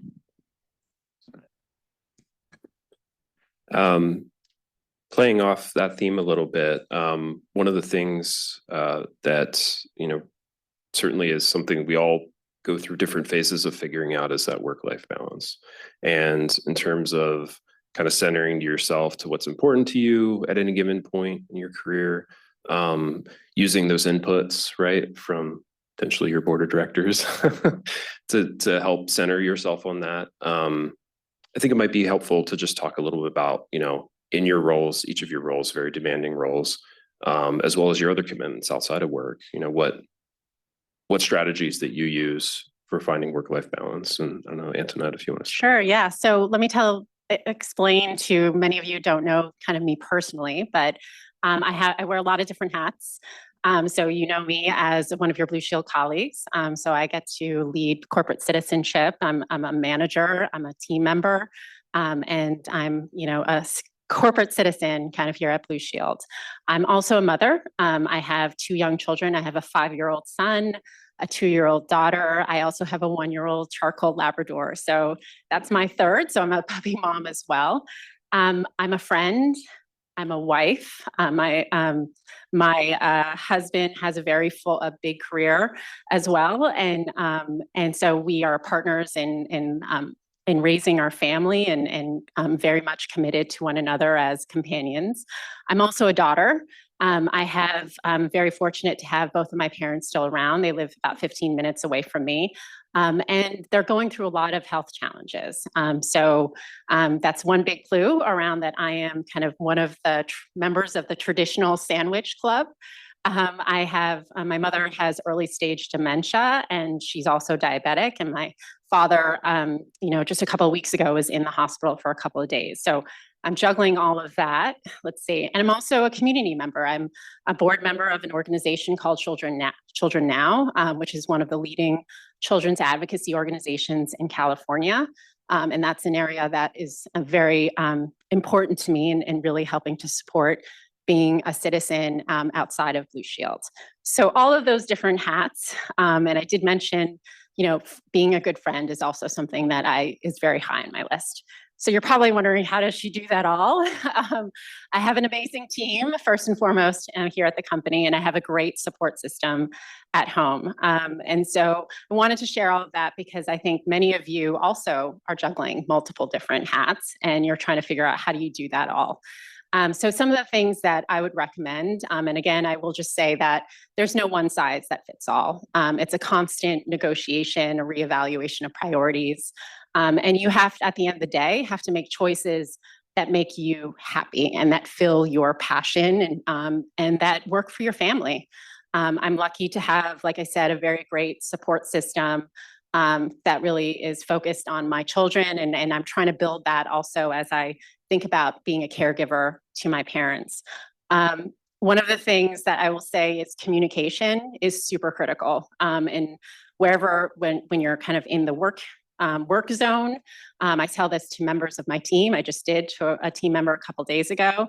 You need to communicate your priorities, your goals, and your boundaries. I think it's really important as parents, if you are responsible for pickup and drop off, and it's really important for you to head out of the office at 4:15, or it's really important for you to do drop off in the morning. Make sure your boss knows about that. And because it's not always transparent, and you want them to be a big supporter to you rather than them being a barrier. And you need to work with them to kind of figure out how to get the work done and get the results, because that's our responsibility as colleagues here, because we're all part of a team. I'd also say communication is super critical with your partner. So my husband and I, because we work, have full-time careers, I have spent a lot of time, I would say, over the past year, making the invisible work visible. And by that, I think many women and men, but many women are constantly juggling a lot of different project management activities in their head. I'm thinking about this morning, I started my day with a 7:30 a.m. call with my son's kindergarten teacher. I was thinking about how I needed to register my son for summer camp. I was thinking about how I have later this week, I have to take my mother to see her endocrinologist and make sure that her medication gets filled. I'm thinking about all these things on top of all of my work responsibilities. And why is it important to make the invisible work visible to your partner is because sometimes that is unseen and is not recognized. And if you are a team, you need to communicate and let them know that you're tackling all these other things. And so if you want to be equitable in how the work is distributed, they need to know about that. And so really make sure that you are communicating that and communicating what's really important to you. I joke, my husband is quite brilliant, but at the same time, I say to him all the time, I would never put you in charge of snacks. And which is very true. Like, I know what his strengths are. I know what his development areas are. And so we have to really kind of figure out how we allocate our resources and time based on our strengths. And so my husband's is not snacks. I don't know if he'd be upset with me right now for saying that or kind of cracking up, but it probably a little bit of both. But I think you need to really work with your partners. Second, I would say is invest in quality time. I have a tendency, and Ellen, my assistant, is here, and she can attest to my calendar being super organized. I put everything on my calendar. I made sure that all of the children's activities were not just on my calendar, they're also on my husband's, so he could actually see everything and help kind of own some of those responsibilities. But I would say make sure that you're carving out time for the quality time, because I find that a lot of women, as the project managers of their household, often are focused on tactical and not enough making sure that you're investing in the quality time. And by that, I'm focused on so many check the box items with caregiving for my parents, for my kids. And I really was finding I was not spending the quality conversation time with my parents, and like the time that really is the meaningful moments. And so make sure that you're intentional about that time. I think all of the other scheduling, all the things that are really critical, need to get done too, but make sure that you're over-indexing on the quality time. Lastly, I would say is invest in self-care. There's actually a really great article I circulated with a couple of my women colleagues yesterday, and it was an article in NPR, and it was focusing on strength training and how important that is for women as you age, that there was actually a 30% decrease in cardiovascular mortality and really highlighting the importance of strength training and lifting weights. And so if there's something to take away, it's something like consider changing and adjusting your workout routines. I work out twice a week scheduled. And I do that because it's important for my mental health as well as physical health. But I also realize that as I see my parents in mobility, they say that it's really important early on to make sure you're lifting weights and exercising. And that's actually going to be a really big indicator when you're in your 70s and 80s and 90s, whether or not you will be mobile. And so I say invest in that early because it also really gives you a time to reflect. It gives you time to release any negative energy. And I find it's such an investment in productivity. And just on the note around self-care, it's also, I love Brianna's comments around find your tribe. Last year when I was on sabbatical, I really invested in finding more local friends. I recently moved to, not recently, but a couple of years ago, moved to Lafayette in the East Bay. And we have a lot of friends in the city in San Francisco, but I wanted to find more of a local community. And I have had, I just spent a weekend actually with a couple of friends based in Lafayette. And I find that that truly nourishes my soul and gives me really good energy. And so if you haven't found your tribe and found those people locally, other parts of the world, like I have friends all over the country, it really does help you ignite your purpose and help you, again, like just really nourish your soul. So those are just some of the recommendations. I could go on, but I know like the rest of the panel here is like, this is not just about you. So anyway, so I will pass it on. I'm sorry. No, thank you, Antoinette, for sharing. Hey, I'll just add one quick comment, and thanks, Antoinette. Work-life balance is an interesting term because it almost means you have to give up one to get the other, right? And it's more about how do you intertwine those things, and using a lot of tips that I think Brianna mentioned, I think are important. It's about making the right choices, about prioritizing the things that are important to you. I think people feel their work life is out of balance when they're giving up something that's important to them. They resent it. Like, I really wanted to pick up my kid from school, but somebody made me go to this other meeting. And so how do you really draw those clear lines so that you can do the things that are most important? And it's easy to occupy your day with activity, but it's really about being conscious and making those choices and integrating them. It's not like you will work from 9 to 5 and then you will have your life. I mean, like, how can you integrate those things together? So. Yeah, absolutely. And I think for all of us, what work-life balance means is certainly different, but it's also different as we move through life and our responsibilities change and everything.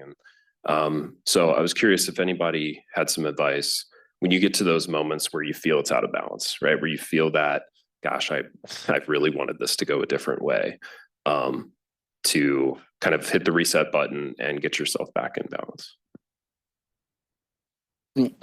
I think Antoinette killed it. She literally said everything it is you need to do. She had me thinking, oh my gosh, I remember when my kids are older now. My youngest just turned 16, but he has a schedule that's busier than mine. But I remember making Excel spreadsheets that 4 months in advance, summer programs, morning, afternoon, what you're going to do in the lunchtime break, who's picking up at what time, what's the nanny or au pair schedule. It can be a lot. And it doesn't necessarily get better until they start driving. And then you have other things to worry about. So as it is right now, we're trying to balance a 16-year-old who has basketball practice and games probably 7 times a week, driving him here, there, conditioning, one-on-one training, practice, AAU, it's a lot. So it evolves, but it doesn't go away. And then when it does, I guess, if you become an empty nester, then you have to have made the plans to continue to fill your life with the things that you love and that you're passionate about. So I'm just thinking, like, this spans multiple decades. And if anyone's thinking, oh my God, I have gaps from what Brianna shared this morning or the things Antoinette shared already, know that you still have time. You can still build that tribe. You can still build that network. Because you don't get it done, check it off and say it's done. These are relationships that you continue to nurture, build, and then fill them up. And some people, they don't go up with you when you go up the multiple floors. Some people you'll leave behind. They don't fill your cup, they just take from you. You may make a decision that these are not the folks I want to keep in my network anymore. And some people might elevate to be that board of directors. So. Thank you, Jackie. I'm going to speak from someone who doesn't have kids. I'm married, been married for going on 16 years. And I think when you're single, meaning no children, you think you have to do it all because you don't have kids. So you don't need to be picking up from school, going to classes with your kids, right? You think you have to do it all because you don't have kids. So kill yourself doing everything and anything. And it took a long time for me to say, you know what, Teresa, you need time for yourself. Just because you don't have kids doesn't mean you can't spend quality time with your family, with your husband, traveling. And it wasn't easy because I'd wake up at midnight and I've got to do that email. I've got to get that email out.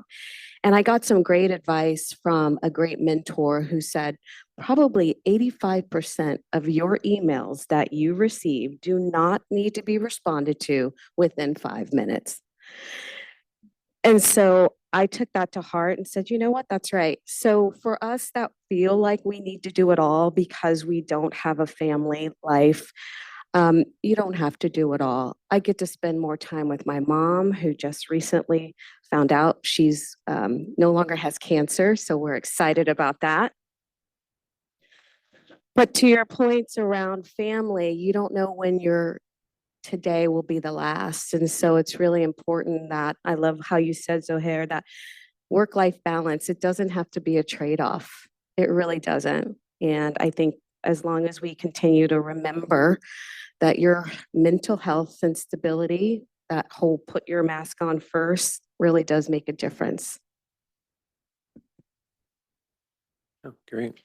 Thank you for sharing that. Yeah, I think one of the other components around kind of being a barrier to igniting your purpose can really be, kind of just all the change that occurs within our world, right? The change that we drive for ourselves, the change that kind of we're passengers to, that's kind of brought to us by society or our job or our family. And, that can really be anxiety inducing for many of us, right?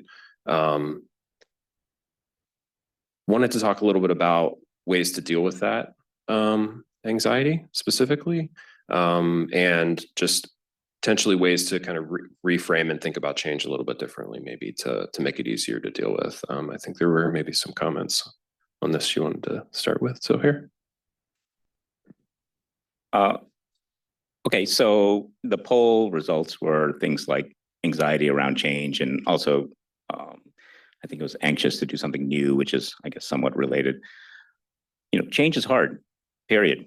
I mean, in your personal life, don't get with somebody thinking that they're going to change, because they don't change. Maybe, but it's hard. And in your professional life, it's easy to think about change as a disruptor. Oh no, another change. Oh my gosh, a reorg, or oh my gosh, what's happening here, or a new manager. And it's easy to fall into that trap of like change is a distraction, but change can become a competency, right? It's a skill that you can build over time, and you can get it through practice. And we are all trying to change here at Blue Shield. We're trying to transform the world of healthcare. We're not here to do status quo. We're here to change. And how can we embrace that degree of change and be comfortable with it, and not be view it as a going backwards or sideways, but actually it's moving us forward. And so I'll share some examples of change just from my own personal life, and then maybe some tips of how to deal with change. See, I was born in India, but I grew up in Alabama. I can talk like that if you want me to, but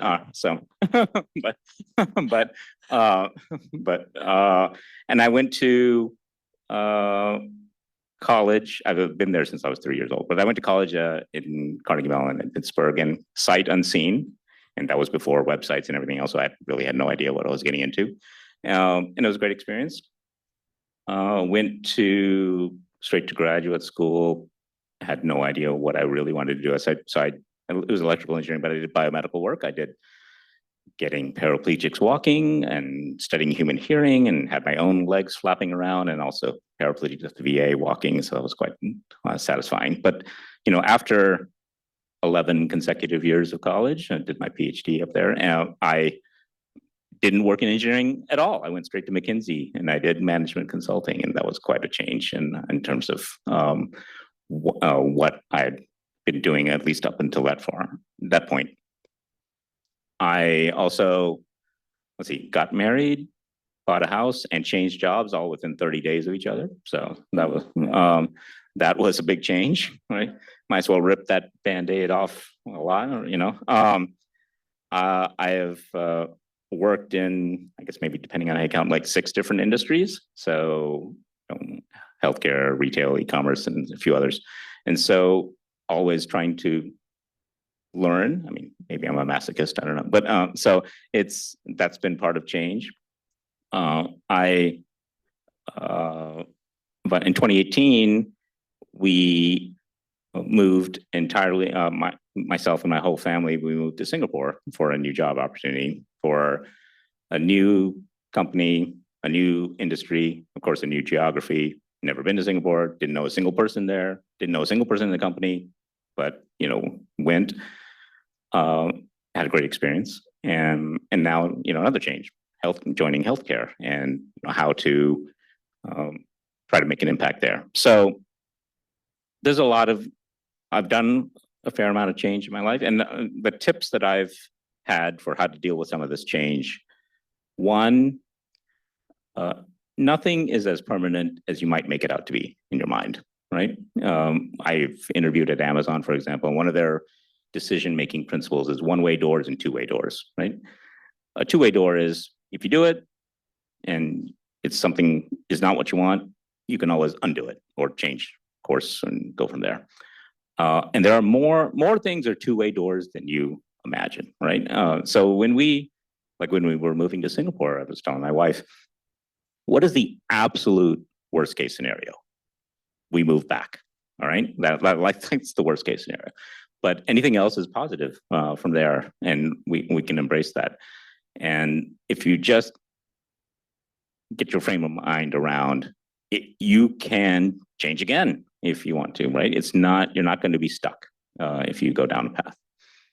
The second thing is to kind of remain positive and think about the positive sides of change. So I have 2 kids, a 17-year-old daughter, senior in high school, trying to decide on colleges, and a freshman in high school, my son. And so when we moved to Singapore, my daughter was actually in the middle of 6th grade, and she, of course, didn't want to go. She's like, oh, I'm going to give up my ballet class and my friend on the corner and my favorite ice cream shop and everything else. And I said, Syra, you're right.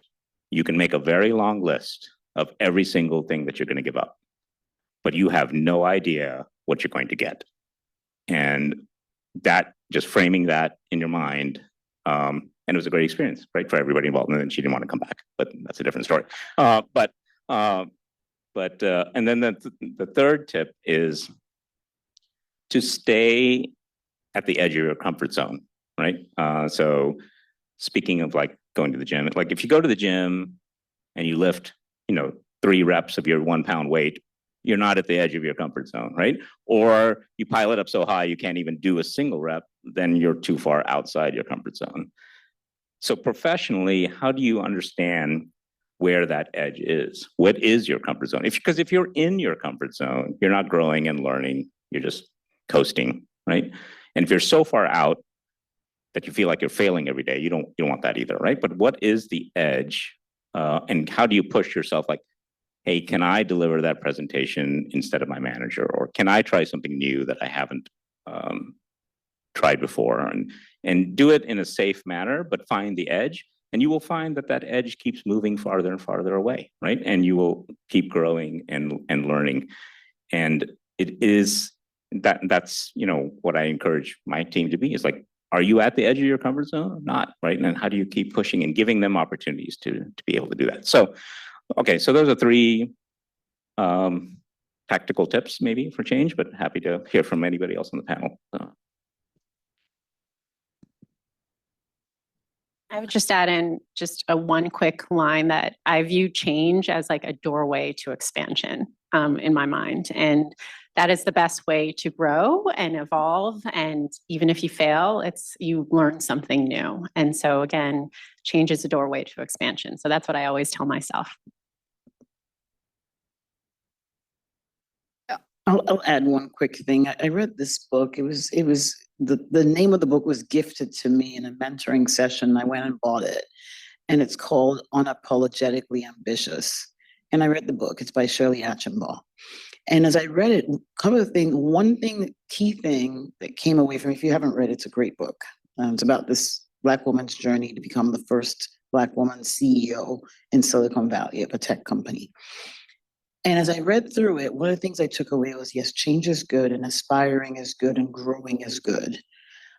But one of the things that somehow, I don't know how I got this message from the book, is I want to enjoy the now. So as you place yourself at the edge of your comfort zone and you strive to grow and learn, whether professionally, financially, or otherwise, or personally, enjoy the time where you are.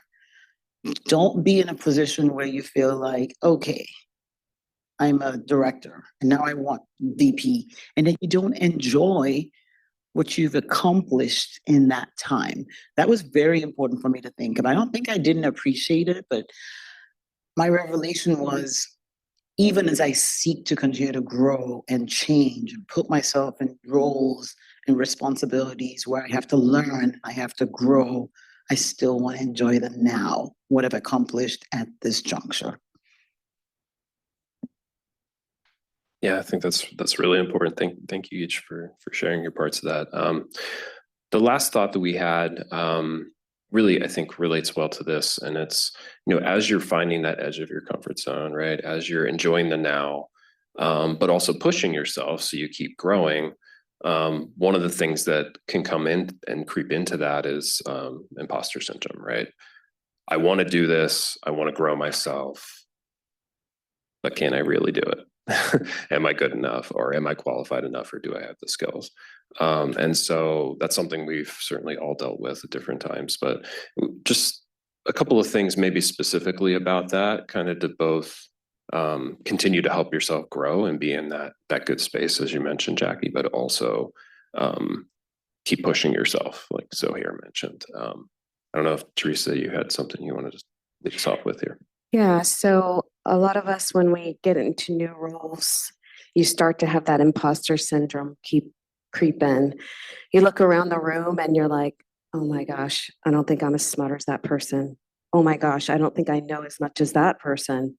Oh my gosh, why I am in here? Should I be in here? I don't belong in here. And it starts to really eat away at you. And you think, gosh, I'm going to fall and I'm going to fall and fail fast.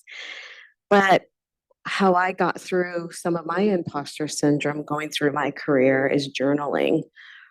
I would write down what I thought was so amazing about myself, how I loved myself, how smart I was. And then I would write down what was causing some of those imposter syndrome things. And then I would compare the two and I'd go, oh, this is just a joke. That's nothing. That's not real. That's not real. That's not real. You made it here because you deserve to be here. You work hard. You're smart. You're knowledgeable. Your experience in the industry, the support system you have. And so I really try to work hard at just realizing that you wouldn't be where you are today if you didn't belong where you are today.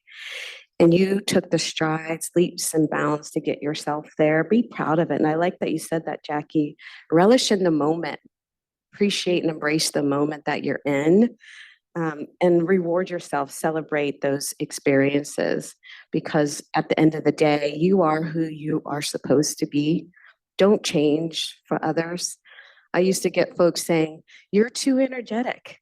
You're all punky and funky and groovy and movie. And you know what? That's my personality. That's how I come alive. That's who I am. And that's how I got to where I'm at today. That's why I'm good in sales, because I can get on a golf course with a guy, even though I don't know nothing about golf, but we could talk about the Padres, or we could talk about my Chicago Bears, who aren't doing so good in the NFL right now, but we'll see how that turns around after draft season. But there's a unique quality about me, and I bring me to this role. I bring me to this company. I bring me to what we're doing as a healthcare organization, and never lose sight of who you are, because you're not an imposter. You were born who you were born, and just embrace it and shine it for others to see.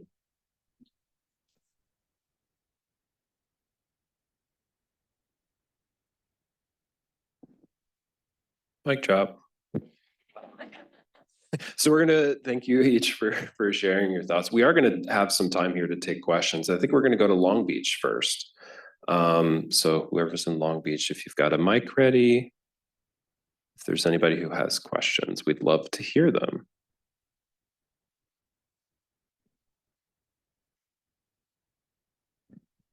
No, nobody? Okay, well, that's all right. Laurel, do we have any questions that are in the chat that we want to go off of? Not in the chat, but I'm sure there's someone in the room that Yeah, has how a about here in question. Oakland? Does anybody, there we go. Just over here. My question's for Antoinette. So I'm familiar with Antoinette's journey, and I think it's so inspiring and awesome. And so I was wondering if you could share a little bit about your journey, you know, where you started at Blue Shield and how you maintain focus on what you felt was your purpose to where you are now, doing such impactful work. Thanks, Lane. And that wasn't planned, so she had no idea I was gonna ask the question. It was not planted, but I appreciate the question. So as context, so I started out my career in New York City, and I worked on Wall Street in executive compensation. And so many of you, hopefully you remember Occupy Wall Street, but I remember the protesters. I worked at Citigroup.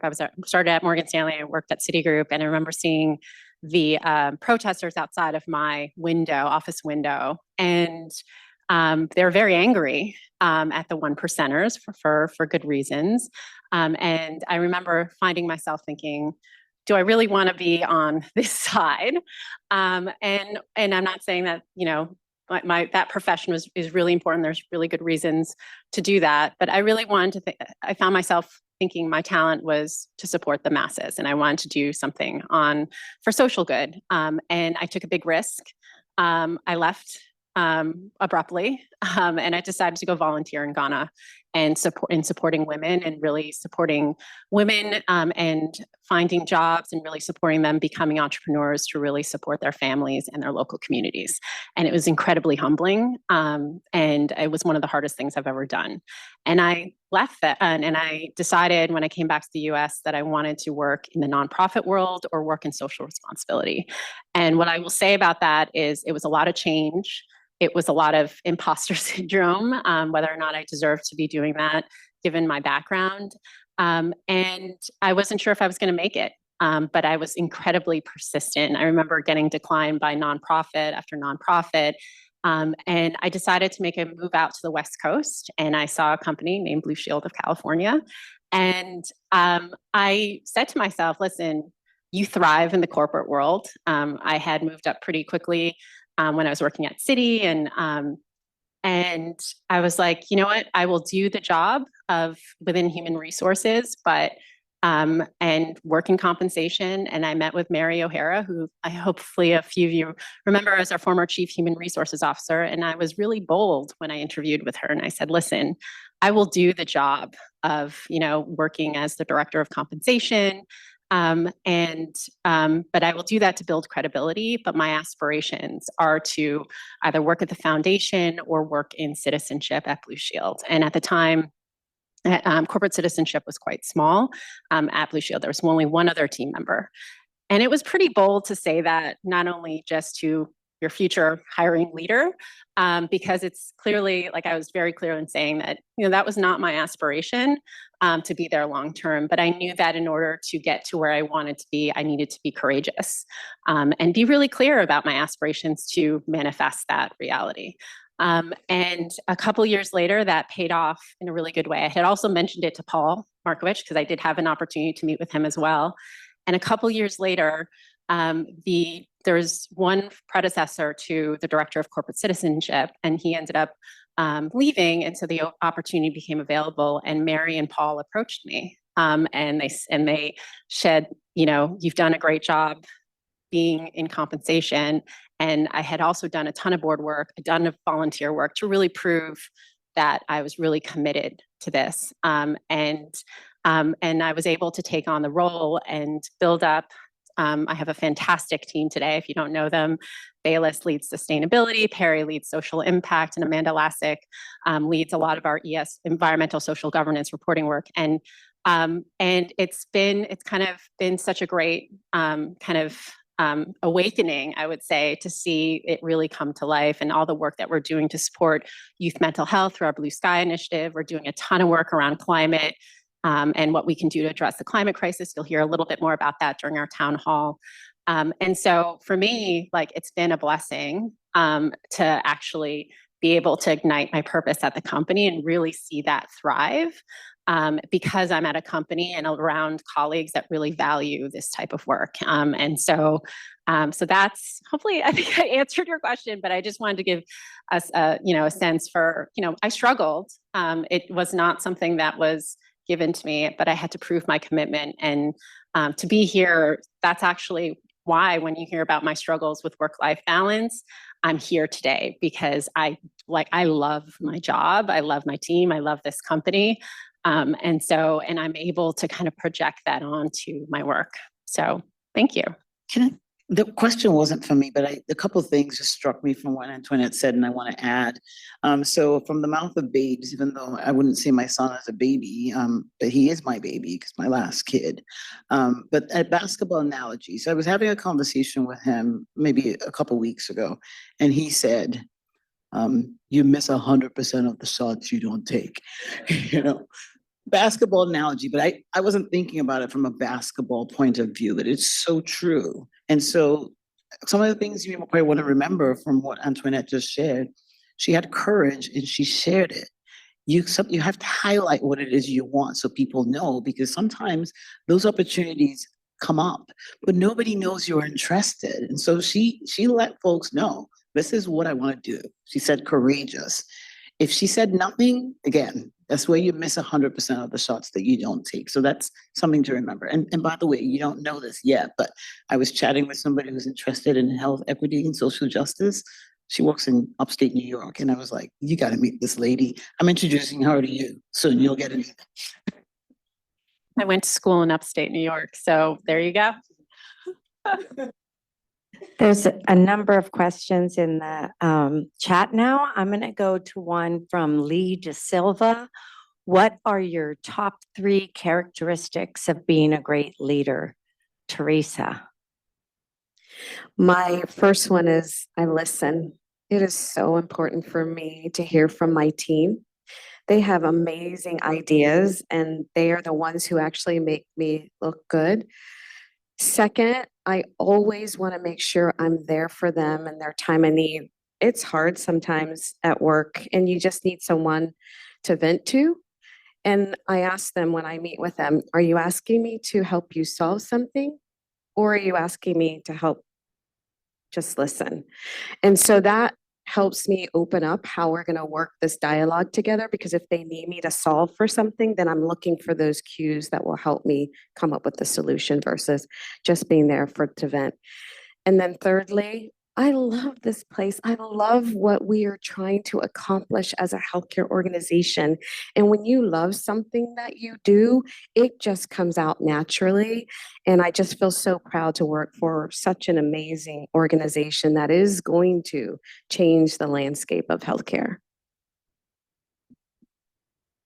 Thanks, Teresa. We have a bunch in the chat, but is there another question in the room? Okay, I'll take it from the chat. I'll choose Samantha Burkett. And anybody can answer this one. How do we address networking in Blue Shield, leveraging our mentorship programs, et cetera, in response to topics our panelists are talking about?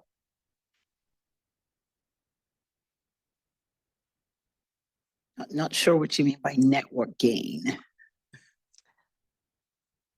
Yeah, I'm not. I'll do my best to answer, and maybe it'll be tangential. When I hear network and at Blue Shield and employee resource groups, I think about growing a network or community in the workplace. And so I think it's important for everybody to me, I think it's important for you to be intentional about your network. Sometimes you stumble into a network, it's the folks that you work with, it's the folks that you're running projects with, but sometimes you want to make sure that you're building that network intentionally and selecting people who can maybe give you counsel, give you a different perspective, and find other places that you may have interest, especially if you're thinking of growing. One thing, I think Zohair mentioned something about Roden, it's not a ladder, right? It's a jungle gym, or it could be even more treacherous than that, because this jungle gym could be a lot higher than the typical ones you have in the playgrounds. It helps to navigate with people who do different things than you do. There was some conversation about having, maybe it was different conversation, maybe yesterday, but the diversity within your network is also important because it teaches you different things and gives you different perspective. I love that living in different countries gives you a whole different perspective as well. It is my third country and it's my third continent, and it gives you the ability to really adapt and learn, and you'll assimilate, to varying degrees, keep some of what you came with, absorb a lot of what's put in front of you, and then find that perfect mix somewhere in the middle. So hopefully that helps give some kind of response to the question. Thank you, Jackie. That was great. We're going to go to Long Beach now. We have a question over there. Hi, everyone. This is Caroline Tickler from the Long Beach office. I'm actually going to take a question that we received from our talent acquisition team last week. And it's related to feedback. So I think feedback's so important, obviously, to both listen to feedback and also find safe spaces to share feedback. And this can go to any of you. What is a piece of professional feedback you've received that has helped shape the leader that you've become?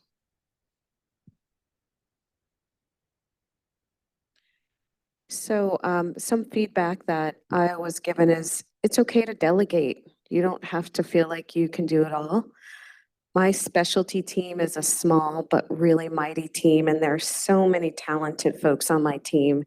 And so the feedback of delegate more, to me, I said, okay, that means give more responsibility, give more visibility for my team. And I've actually allowed and opened the door for them to come to things, to present, to get in front of leadership, to take on additional projects, to take on additional responsibilities. And I'm really glad that my team gave me the feedback to say, hey, toss us the ball, we got this for you. And they really have done an amazing job. I'll add, I think communication is important and getting feedback around that communication. Like one example is we are all often in many meetings, especially as leaders, where we sort of hear about everything else going on, but your team doesn't hear those same things. And how are they supposed to hear that unless somebody is actually communicating it to them? And then similarly, communicating kind of upwards is also important. Like, does your management chain know what you're doing? And how can you communicate and almost over communicate sometimes to your business partners, to your management chain or otherwise? And so that's, don't assume that everybody knows what you know, is what I would say. And I'll add to that. It's the immediate one that popped in my mind when I heard the question. I try to suppress that and think of other things. I've gotten a lot of feedback. Feedback is a gift. It was always have plan B. And this applies in so many different ways. It could be a pathway to achieving outcomes in a project. It could be a plan for what you want to do with your career. It could be a path well, you know, with the planes dropping out the sky, now I might be driving to your destination for spring break versus flying. Somebody said on the radio this morning, if it's Boeing, I ain't going. So funny. But really, having a plan B, now it doesn't have to be fully planned out, but you can see how that may be useful at some point in your journey, whether it's your life, plans for the vacation, plans for family, or project initiatives. Well,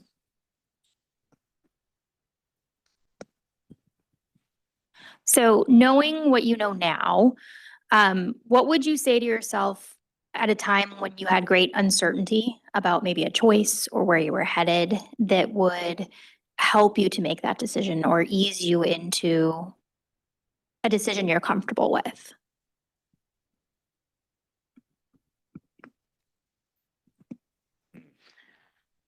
Well, I'm the researcher, so I'm usually doing a lot of groundwork before I make decisions, and some of the decisions take a little bit more time. So I would say maybe give yourself grace. That's one of the first things. And then the other one, try not to get emotional about the decisions that you're making. It might take, and doesn't mean you shouldn't be emotional, but you might want to take the time. I'll give an example. Many years ago, maybe 20 years ago, there was a conversation about moving out of California. And I thought, I'm not going to say no immediately. It was my fiance at the time. I'm not going to say no right away, but I'm going to do my research. And so I pulled the stats, income, safety, like I pulled, yes. I'm a queen of Excel spreadsheets and researching. And so I pulled all the facts together and then I said, what do you think? He's like, oh yeah, we need to stay in California. I'm like, yeah, that's what I was thinking. So like basically do your homework. And when I made my change from my pharmacist career to go work on the law department, that took a couple of years. So some of these decisions are not to be made lightly. You might actually want to take some time. I didn't know what I wanted to do. I knew I wanted to do something other than pharmacy. I wanted to grow my knowledge of the US healthcare system. One wouldn't think you'd get that in law, but it took me a couple of years of a lot of different conversations and a lot of research before I finally found what I thought would be something that I liked. And so patience, some decisions are not to be made lightly. I'm not saying that one was really that heavy, but it just took me some time. So I think those are things I would tell myself back then. Yeah, it's. So I'll also pile onto that. I mean, I'm a data and analytics guy, so it's easy to get into Excel spreadsheet nonsense when you're trying to make decisions. But I will go back to maybe what something I said earlier about it's not as permanent as you think, right? So you can make a decision and you can always connect the dots. It's easy to connect the dots looking backwards, right? But when you're in the middle of it, it's hard to connect the dots. Like even Steve Jobs taking a calligraphy class, like what? But that helped to make the Macintosh, right? And so it's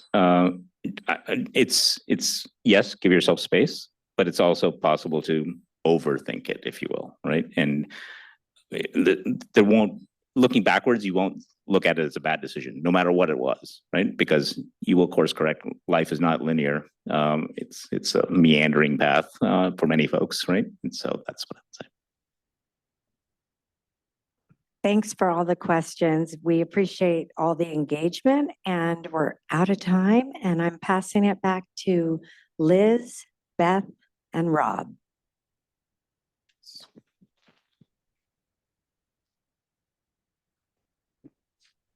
Yes, thank you. Thank you all for for all sharing all your wisdom and your stories with us. We really appreciate it.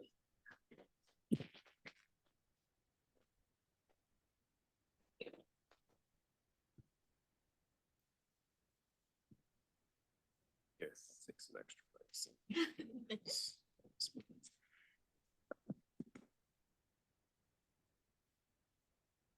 Great. Well, we thought that we would finish out the rest of our agenda talking a little bit about the Elevating Women ERG itself. Many of you are members. We know some of you are not. And just so you're a little bit familiar, not just with us as the co-chairs, like all of our leaders spoke about, there's always a team involved in case you might be interested in joining or getting more involved. So this, with all of the lovely faces on it, is just kind of a snapshot of how we think about the work that we're doing within the ARG. It's not really an org chart, but it's a pillars organization of how we do our work. So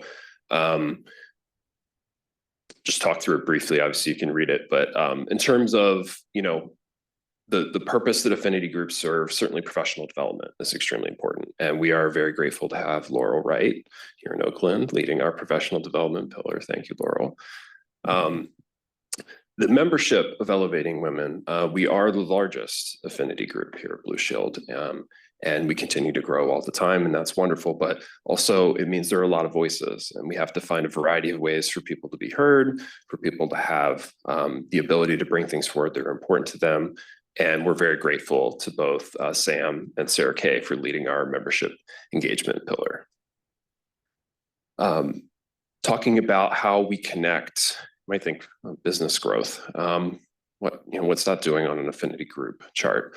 Well, as we've heard many of our senior leaders talk about in company all hands and all managers meetings, Shield leads, you know, DEI goals, ERG goals, they're business goals. So we have to find ways to connect the things that we're doing here to how they affect our business in a variety of different ways. And there's a number of things that our group, as well as all the ERGs, are doing to be able to do that. And two of the important parts about how we do that are thinking about the partnerships across the company, and Vivian Burgard leads that group for us, and then also communications. The word was spoken today many times in our panel and before about how important it is. And we really thank Kristen Kaplan for everything she does for us for communications. And then really at the crux of everything that we do is trying to find those topics for both social justice and health advocacy, as well as health equity. There's a number of things that we're going to talk about in a minute about coming up this year, but also in past years that have been topics and changes that have originated from, you know, sometimes one person within our membership to then result in a change in how we do business, a change in how our providers do business, a change in how we approach a problem. And so for the social justice pillar, we really thank Haley and Berlin for leading that work. And there's a whole group of people that work with them. And the health equity pillar, really appreciative of Aparna and Suk for leading that group. Yeah, great. We're going to talk a little bit about our roadmap for this year. Yes, really excited about everything we have planned. And like I said earlier, this igniting your purpose, really, we want to thread throughout the year. We have professional development events planned that focus on finding your voice and finding meaning in your work. Really excited. And then we're also doing some networking events, which is, we just want to connect with people, right? Like networking can kind of be that word. It's like scary, but it's like, we just want to connect with people. And that's, we're going to do an event called Work Besties, also like cultivating that tribe, which I think is going to be really fun. Everybody kind of talked about the tribe and you know, our Elevating Women group is a tribe, right? And now we can really connect that way. And our health equity group is doing the Let's Talk About It events. We're going to continue doing that this year. We're tackling topics like menopause and breast cancer and advocating for your health. And it's going to be educational, but it's also going to have a time where you can share your stories and hold space. And I don't know if any of you were able to come to the one last year, but it was very powerful way to come together. So please attend those if you can. And also we're really turning awareness into action with that group, which is exciting. A task force was formed to help women with endometriosis get the care they need and see what Blue Shield can do. If you're ever interested in that, please let me know. And Aparna is a part of that as well. And social justice is really getting involved in the weeks of giving. So we'll give you more information on that as we go along. And we really want to cross collaborate with the other ERGs this year too. And we're trying to do that really with all events if we can. And so we have a roadmap here, which we'll share out, and there's going to be more to come. If you have any ideas, always please come to us for that. And another thing we can share now is that our SharePoint site has been updated. It's very exciting. Thank you, Heather and Ashley. It looks amazing and it's up now, so check it out. And so if any of those pillars really call to you, check it out on the SharePoint. You can get in contact with any of the pillar leads there and get right into it. And also, if you know an Elevating Women member who's really going above and beyond, please nominate them to spotlight them, because we want to really spread the word about all the good work everyone's doing. So yeah. Yeah. Okay.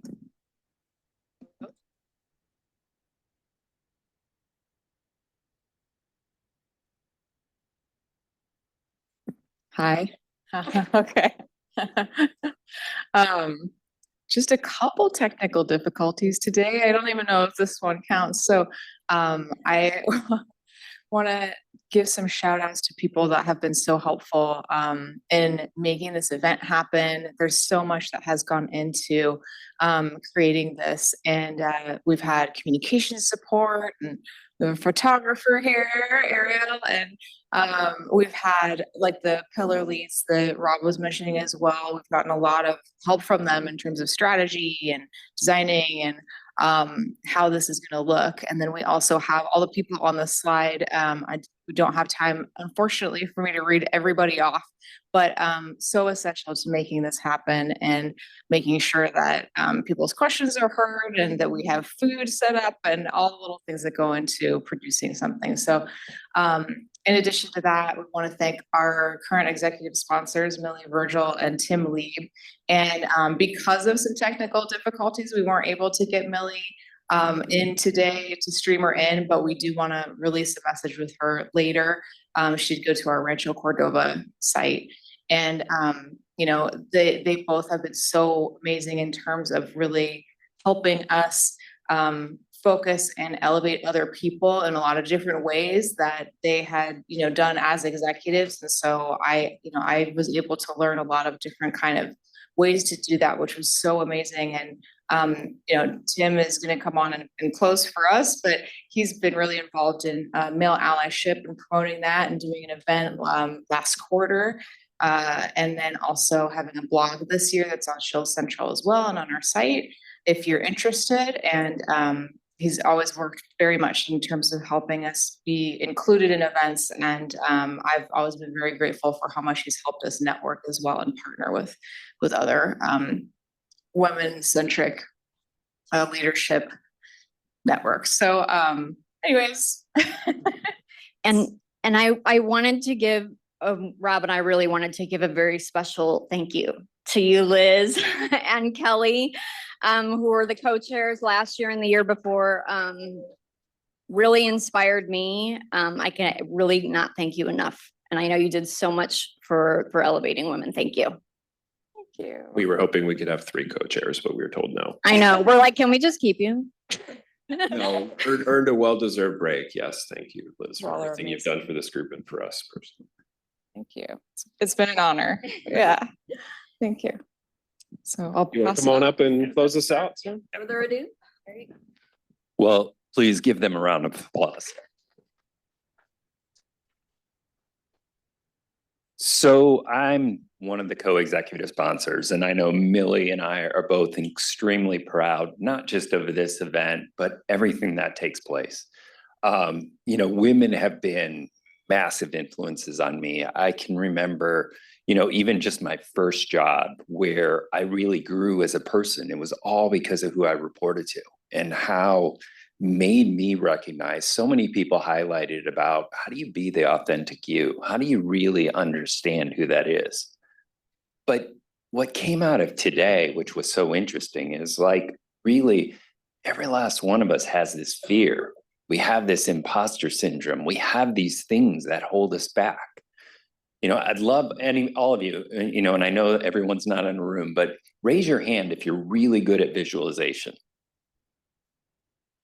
Now raise your hand if you're really good at visualizing what can go wrong. And that is the problem, right? We can all see what can go wrong, but we struggle to see what can go right. So when you think about this community of who we have here and how we think about like my role as an ally, but like everybody who's an ally, we have to make sure people understand stuff can go right, but we can't see that because we're so good at really figuring out this is going to be my barrier. This is what's going to go wrong. So what I would say to really take away from all of this, there's so many of us that can be here in the room, in this world we're working in right now, we can't see what people are going through and the struggles they're sometimes going through.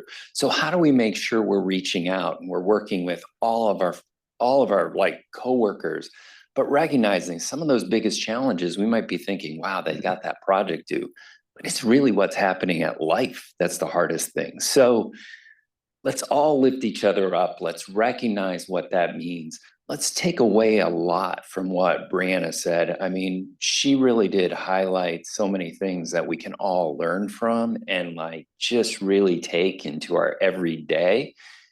And we need to also bring that into our work, into bringing our whole selves and how we support each other. It's from elevating women input to it's every area within society where we know things are going wrong. And, I look at it and I think it's not just for us here in this workforce, it's for like my daughter.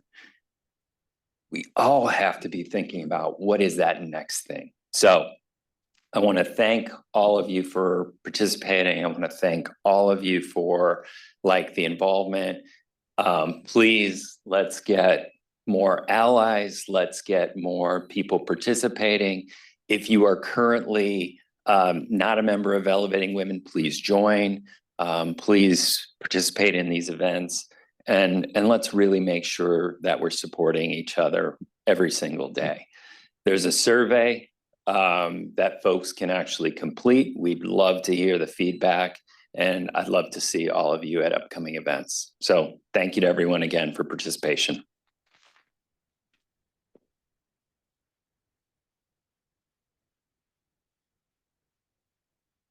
And for those of you in the room, please stick around for DJ Alonso.